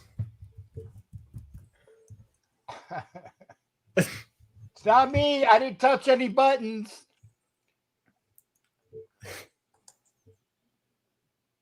No, Tito, do not say that. I did not boot them. So once Mr. Roboto comes back, we'll get some more Chargers information. I think you do have to play him, though. I mean, it's the same mindset as they played Herbert, right? Like if they were going to approach it like as a grand Alex, scheme. you're stealing my thunder, man. That was the second one. Yeah. Because I mean, even there was national announcers that were saying, can someone tell Staley that you're down by like 20 points and tell Herbert to go find the bench? Stop throwing the ball. Yeah, just get gone. Like, I mean, I can't remember who it was. And that's why you got like Guyton got hurt. I mean, they were throwing the ball downfield down 30-10 for no reason other than pride at that point. It makes no sense whatsoever. Side note, I love this little sub chat we have here of everyone's concert experiences. There's a lot of drugs in this chat, it seems like. I was gonna say when I did the when I was on that Barstool Sports and they said that dude's seen Jerry Garcia like 20 times at least, you know. Because drugs are bad, okay. Coach, you back? Are you okay now, Coach? Yeah, I'm good. The damn Windows update. Ever since I got a Windows update, it's been messing with my network adapter for some reason. I don't know why. It gets dicey sometimes, but yeah, Tito said I look better frozen. That's hilarious. You had a pretty good. Here, hold on. Good. Ready? Das Boot. Das Boot. Das Boot. Yes. So where do we leave off at? We didn't hear anything you said. Yeah. Right.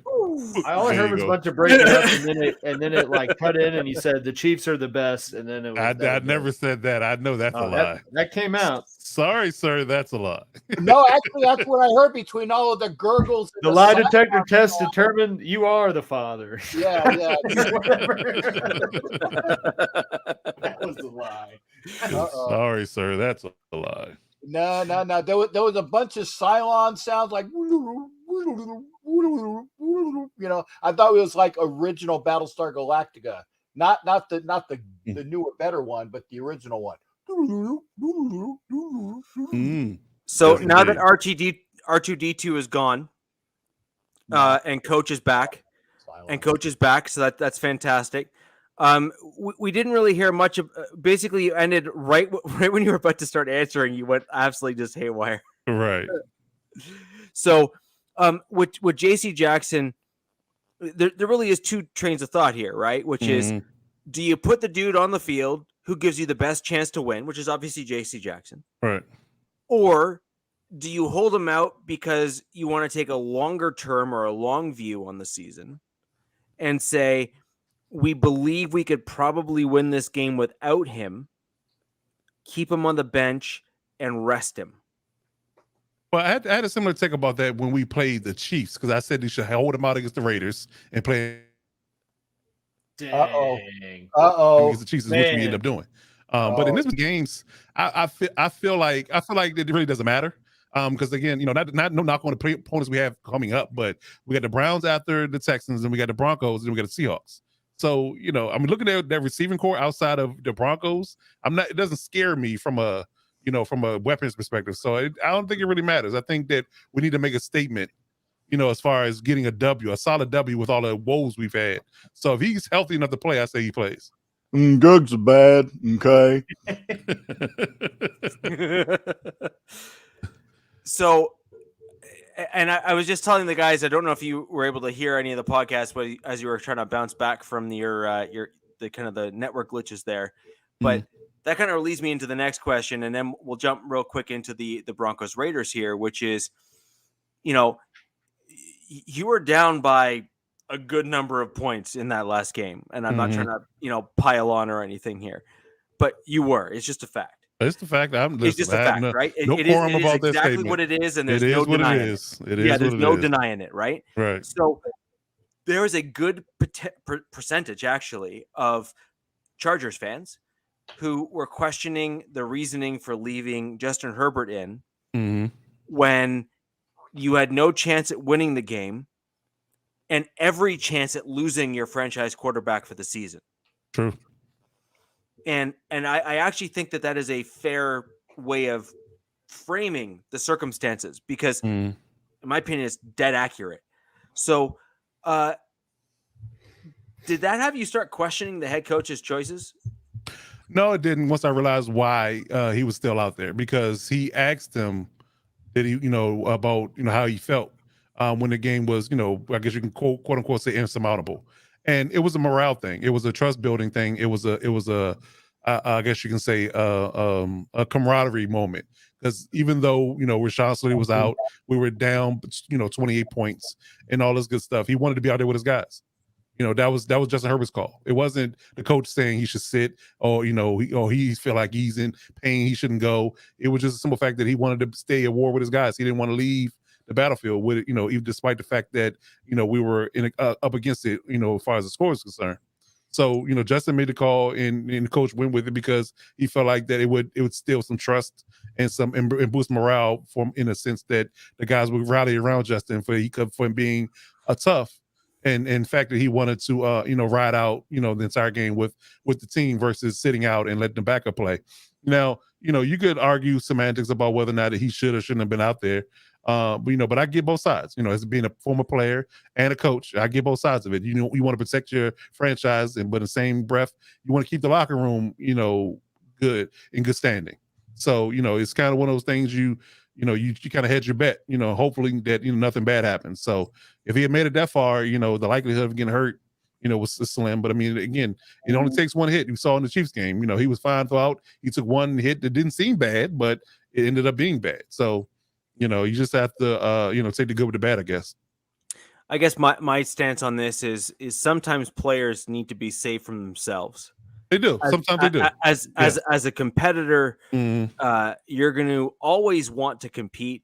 I finished 2 plays with a broken leg, which was, in hindsight, not the swiftest move in the world. Mm-hmm. And I played an entire back end of a whole season with a broken arm. Again, equally not the swiftest move in the world, although I'm perfectly fine, thankfully, knock on wood. But the problem there is sometimes those who are competitive need to be safe from themselves. And I think I just think you need to be careful in especially a critical position, and frankly, a guy that keeps you in games, from getting further injured and further hurt.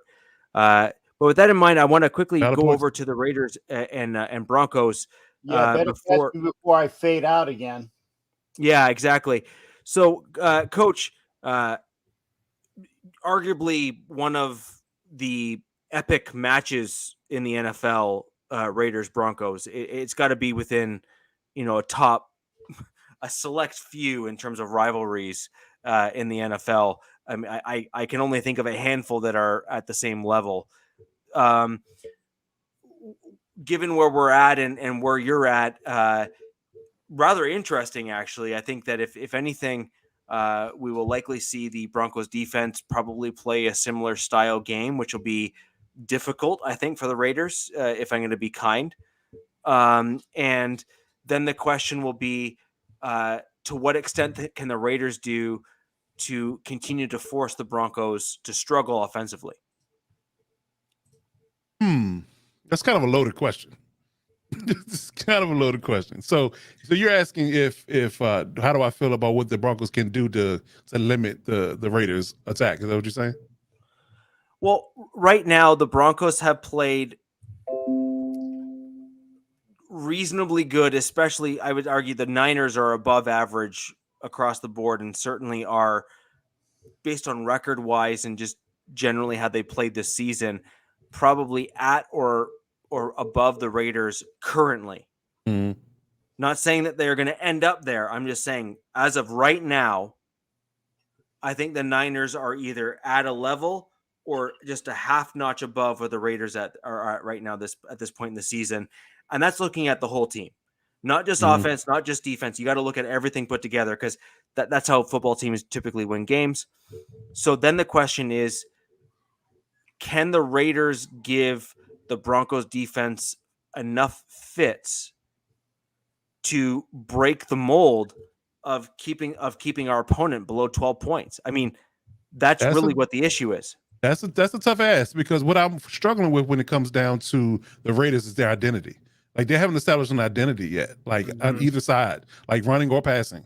They haven't done it. I mean, outside of the nice game that Devontae had in the first game, they just don't seem to have a calling card in a sense. So, because I would like to believe, because Rich, you pointed out this particular aspect of the Broncos defense in certain spots, their interior run defense. So I would lend to the idea, although McDaniels is more of a passing style coordinator or coach. I would say that I would attack the interior of the D line and make them work. And get cheap, ugly yards early. Make it a physical game. That's what I would do to start off and see how well that lends to my offense's production and allow for them to get more aggressive and step up earlier in the box, and maybe we could take a shot over top and get a big play from Waller or Adams or somebody like that in singled up coverage. But it's just an idea of the issue with them doing that. And again, I haven't seen much production from a bell cow back like Josh Jacobs when you should be utilizing them in that fashion. So I think that's one of the biggest things they should do and can do that would allow them to be able to control a game, make it physical, make it ugly, keep Russell Wilson on the sideline. And, it will, lend to the idea that they could make this game, it will put the game directly in their favor if they were able to do that, is my point and all that. So I think those are the biggest things to do. But if they don't do that, if they run a style offense they've been running for the last 3 weeks, it doesn't bode well. I mean, only thing I would say that the Broncos need to do it more consistently is get after the passer. You need to see more out of Chubb and Gregory getting after Carr. But again, Carr is probably the least mobile quarterback they're going to see in the first 4 weeks. So that lends how to much them. more pressure do you want from the outside edges for the Broncos? I mean, Gregory had 2 sacks, including a strip sack last game. Chubb had a knockdown and a sack, I think, last game as well. I mean, that's more than I can say for most other teams in the entire NFL out of their 2 edge rushers in a single game. And the Niners are no slouches on the O-line either. Well, one team had 9 sacks. Who was that? The Eagles? Who was that had 9 sacks this week? They had 9 sacks. Yeah, they got the wins 9 times. So it's people out there getting sacks now. It's not an example that beat the Broncos doth not mean that everybody else then also was at that same level. It just doesn't, right? And so the point being is the Broncos have 9 sacks total this year. Yes, out of 3 games. But Chubb's got 3. But the point being is Gregory didn't show out at all the first game, like almost non-existent. First 2, I would say. And then the last game just kind of blew it up. Well, again, you need more of that. Like I said, if you can get the production out of them that Chubb had for game 1 and what Gregory had game 3, that would definitely bode well for the defense and obvious pass situations. So that would be the one thing that I could say, that if they can ratchet up the pressure and get after Carr like we did, then yeah, that would definitely lend to the idea that they're going to be hard pressed to score points for sure. Captain, what about you? In what respect, sir? Well, that's Jack. To answer your question, that's where my smirk came from. I was like, I didn't know Coach was the Raiders guy. Cap's just sitting over here. I'm just a defensive guru, so he wanted my opinion from a defensive perspective because I'm the defensive guru. That's all. I do agree with you though, Jack. The Chiefs would be totally boned if Mahomes got hurt. So no, I don't disagree or think that they'd be better. So with regards to the Raiders, where you guys have been thus far, anemic? What do you think? Pardon me? Is that the correct word? Anemic? I would say anemic is a good that's word. a good one. That's a good one. What do you call dog water? No, I think we're better than dog water. The Raiders have had flashes, but the thing is they haven't been able to stitch things together, and that's why you've seen potential on the field, and then you've just kind of questioned kind of why they weren't able to string it together to actually have success on the field. And the Broncos were similar to that in terms of moving the ball, where they got it all the way to the red zone and they said, I guess we don't want to score a touchdown here. Well, that's why they call it the red zone for the Raiders. You get to the 20 and you stop. Yeah. Yeah. So I guess what the question here is, Captain, is given how lights out, I guess, is the best way of describing the Broncos defense at this point. I mean, unless we have some major turnarounds against the Raiders this week. Can we dial that back a little bit? Because you played the Seahawks, the Texans, and the Niners. No. See, you are stealing the points. I'm sorry. Go ahead. You're a Chargers fan, Coach. I'm sorry. You know what? If you want the effing hat, okay? I don't. Trust me, I don't. Go, man. I don't. Unless there's something out of toilet paper. I don't need that. Yeah, okay. Now, I'm just saying, I mean, yes, the Broncos defense, right, is giving up 12 points or averaging 12 points a game. But I'm like, look at who they've played. Mm-hmm. Look at who they've played. And yes, the defense is playing well, okay? And Russell Wilson so far is playing decently. I mean, to be honest, I haven't watched even a Raiders game this year because I don't have the time between the trips and back and forth. And I'm not lying to you. I have yet to see the Raiders games that I have on my DVR that I have all saved, aside from the 30 seconds that they said, hey, you made TV, and I had to go back and find it and then put it on my Facebook. That is the only portion of any game that I've seen other than what I've seen up front. All I'm saying is that I've yet to see a Broncos game. I've yet to see a Chiefs game, although people were telling me that I need to go back and watch the guy flip out in the booth up above. Ken Dorsey. Ken Dorsey. Yeah, Bills. OC. Yeah. And also the Bills guy, I was told, did the same thing. So I got to go back and watch that on YouTube because they said that he just had Tourette's syndrome. He lost it. In the booth. Out on that poor little tablet. I know, right? Yeah. But I haven't seen any of you guys play other than what I watched the Chargers game, so I watched the Chargers play, and I still stand by the fact that the Chargers could be 0-3, the Raiders could be 2-1, woulda, coulda, shoulda. I'm just gonna drop that right there. But the Raiders have seemed to always have had the Broncos' number for the most part over these years. And I know that every year is different, but I am hoping that maybe this is the impetus that they need to finally get their and I will go use the Queen's English, their shite together, okay, in a game that means something to them, okay? There are people that said if Josh McDaniel doesn't do anything, he's a gone sucker. I don't know if that's true or not. I know that there are people in Vegas that say that, yet to be seen. As far as injuries, Hobbs is not going to play. Renfro is not going to play. Okay. Again, but you know what? Renfro not playing is a hit. But I tell you what, I'll take Mac Hollins, who destroyed the Titans defense. He's leading the team in receiving right now. And you know what? I'll go with whoever can catch the effing ball, and that includes you, Mr. Darren Waller, who I said if he gave everybody $20,000 that was in the crowd last week that's a Raiders fan off of that budget, that those big bags that he got before the season, he could still give me $20K and my friend $20K and the other people $20K and still have oodles of millions left over. And I think it was probably worth $20,000 to watch him just self-destruct in front of everybody. The Raiders, as you said, have not found an identity, and thank you for saying that good thing as well, Coach. They haven't. They have not done it. And it's a matter of they haven't employed the running game when they should employ the running game. Josh Jacobs was averaging 5.1 yards last week. He was averaging, I think, close to that the week before.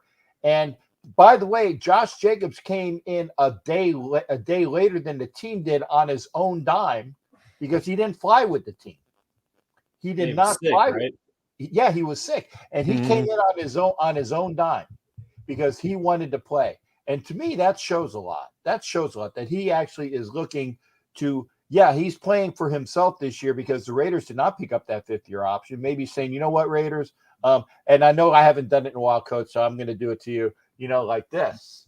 Okay. I had to do the booger, the finger booger nose, but it needs to be done. It needs to be done. And again, yeah, the defense has played great, but the Raiders offense is so capable this year. And their offensive line as a whole, the last game, which I liked what they did, playing Bars at left guard, because Simpson has been pushed back more than a bar stool. No, I'm not going to. Never mind. I'm not going to do that. Finish it. I'm not going to do that. But Bars at left guard has played better than Simpson. Illuminor, even though he had some questionable head cases at right guard, has played better than Cotton did. If you put Parham out there at one of those guards when James gets back, and I don't know if James is coming back, the regular center, but that is a decent offensive line in the making. Mumford played well at right tackle. So, hey, thanks again, Ed. Appreciate it. I'm thinking that the Raiders offense needs to figure out what is going on and get there together. Okay. And hopefully they'll do that. The defense has been playing well. Overall, they've been playing well. They need a wake-up call.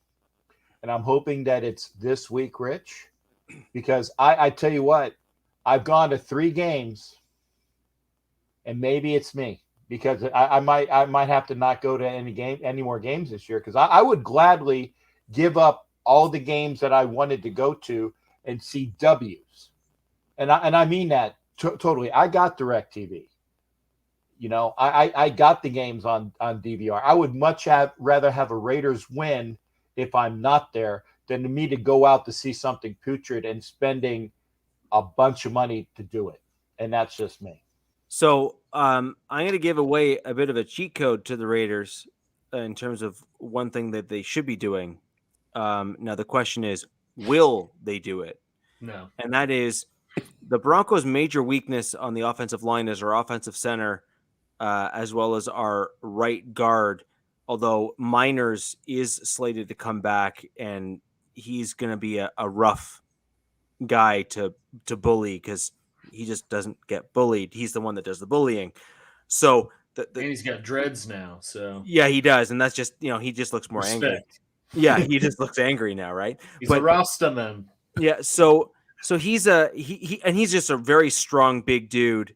But where the real weakness is really at our offensive center, who struggles with both strength and speed, generally speaking, there, and he seems to have a weakness on the right side, just between the right guard and himself.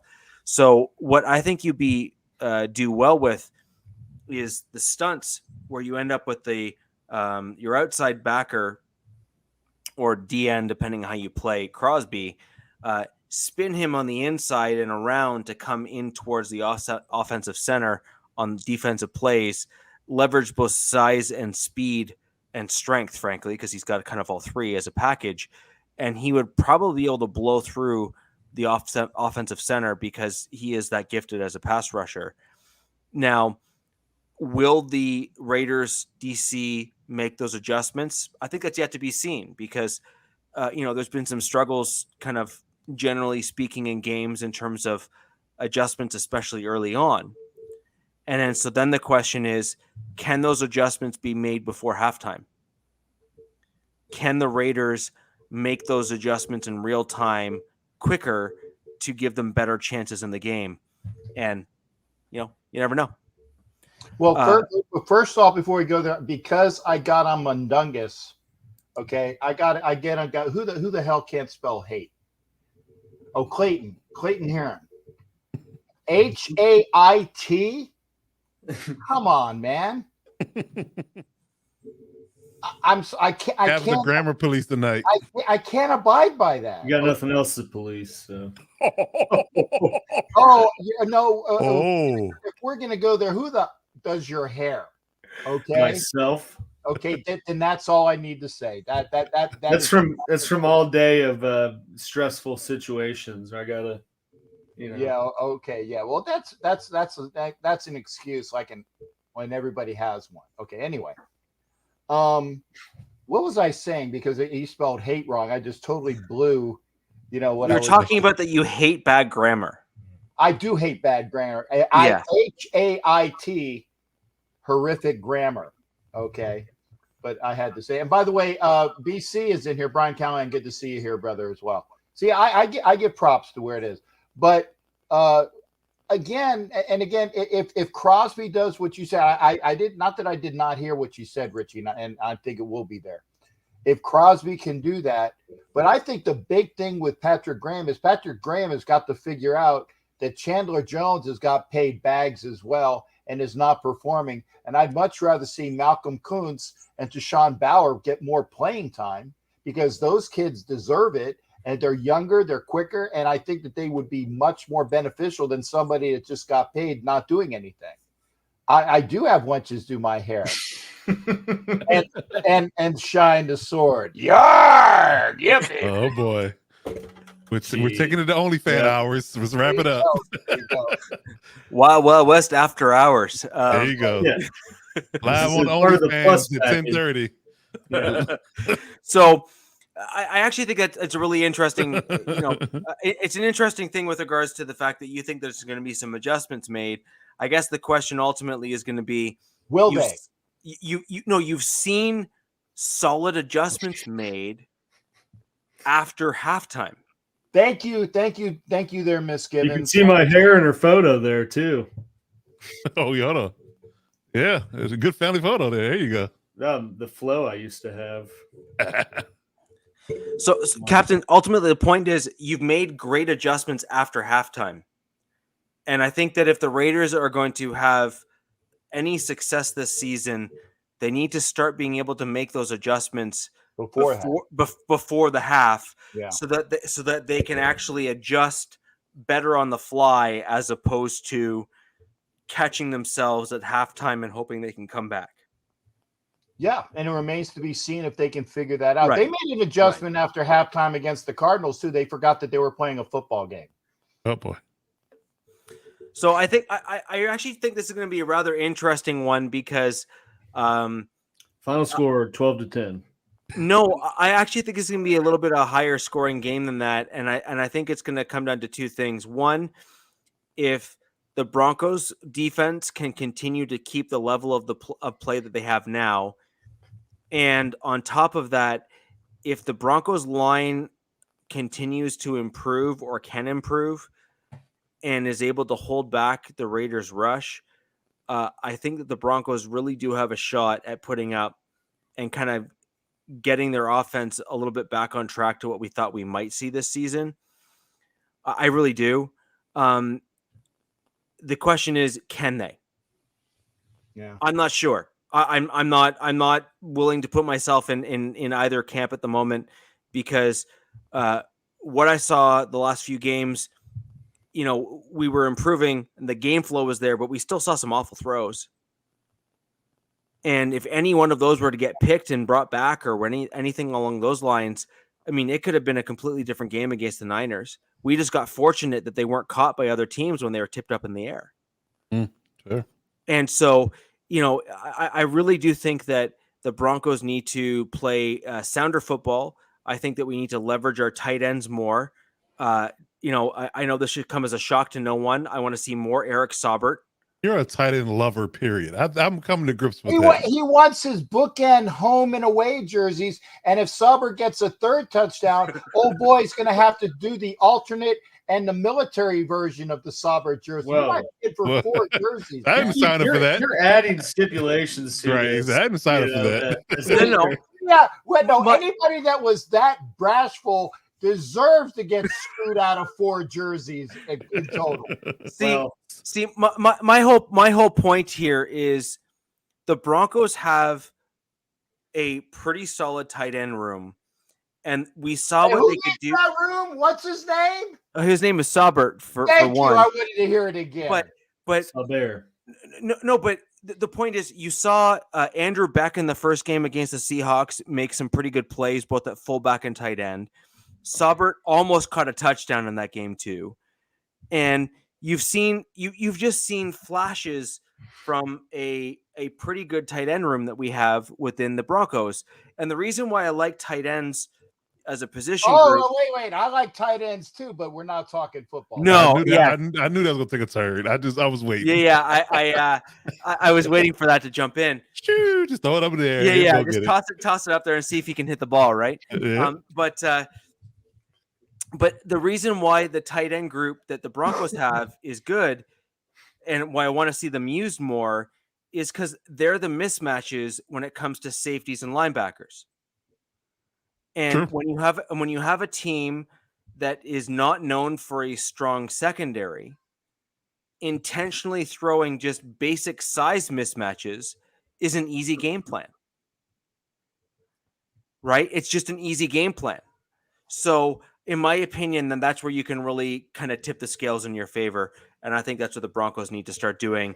And I think that this is a game where running the ball to control the clock, extending drives, continuing with the pass rush, and leveraging the big bodies to box out a secondary that has continued to not excel or overperform, I think is fair, is a way of winning this game outright for the Denver Broncos.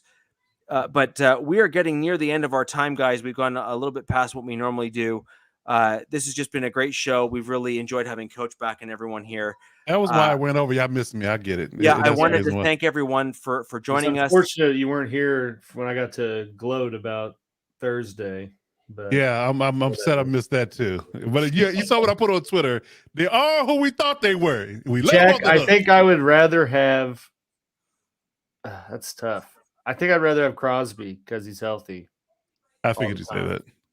Now, if you take injuries out of it, Joey Bosa, no question. True. So, Cam, let me ask this question real quick. Of course, yes, sir. Yeah, I went back. So didn't he say Rock Ya-Sing and Hobbs is going to be out for this game? No, I said that Hobbs is going to be out. They think that Yassine will be back. Okay. I was going to say, we got Colton Miller. Is Colton Miller playing? He's questionable. Colton Miller's under protocol as well. So we're getting banged up. Not quite as bad as the Garglers, but we're getting got to throw that in at least once this week. Yeah. At least once a week. You got it at the tail end of the show. Yeah, he snuck it in, did he? Yeah. I stuck it in at the tail end. Come on, man. You're giving me softballs here. There you go. Mom, stop watching, Mom. Ma, the meatloaf. Ma, the meatloaf. I don't know what she's doing. But yeah. But they're like I said, Merrick is injured. I think they said Yassine might play. I think that, like I said, Renfro's out. Miller's under concussion protocol. So you got guys that are hurt at the wrong time against a Broncos team that is coming in and playing rather well. Indeed. All right, Richard, take us out. Oh, crap. Gargling champagne. Hey, you got to give him this, though. He's at least a true fan. Brian, that's true. Indeed. And my answer to that is I would prefer Crosby over Bosa because Crosby typically doesn't get hurt and Bosa always does. And on that note, we're going to go ahead and end the show, guys. We're going to be back next Wednesday with our recap. Next week, Captain is going to have NFL Nation Live directly after the show. Nope. Next week, and that's why I wanted to say it. NFL Nation Live, normally I'd be out of here about an hour ago. Wow, that's a long show. Yeah. But we had to do NFL Nation Live last night because Ref is going to be going to Wisconsin, and next week is a bye week, so I will have an extended time again next week. It'll be the following week that I will have to go back. Remember, though, NFL Nation Live, please make sure you head on over and watch it on Ref Guru's channel or come on over to my channel. No skin off my nose. I just don't want you to miss a really good show between Ref Guru, Violator, and some old pirate that makes smelly pirate. Smell it, There you go. Pirate. There you go. But hey, it's just me being me, man. And like I said, I love the guys here. And again, thanks for the extended time. But not this next Wednesday, but the weekend after that. Please make sure you watch NFL Nation Live. We do the lead-in with the wonderful Wild Wild West, and then we go right to there. With that in mind, guys, we're going to continue the 3-point stance again to give you additional takes on what our opponents need to do to beat our teams for the AFC West. And until next week, where the West Side is the best side, this is the Wild Wild West podcast. We'll see you next Wednesday. Peace. Yeah!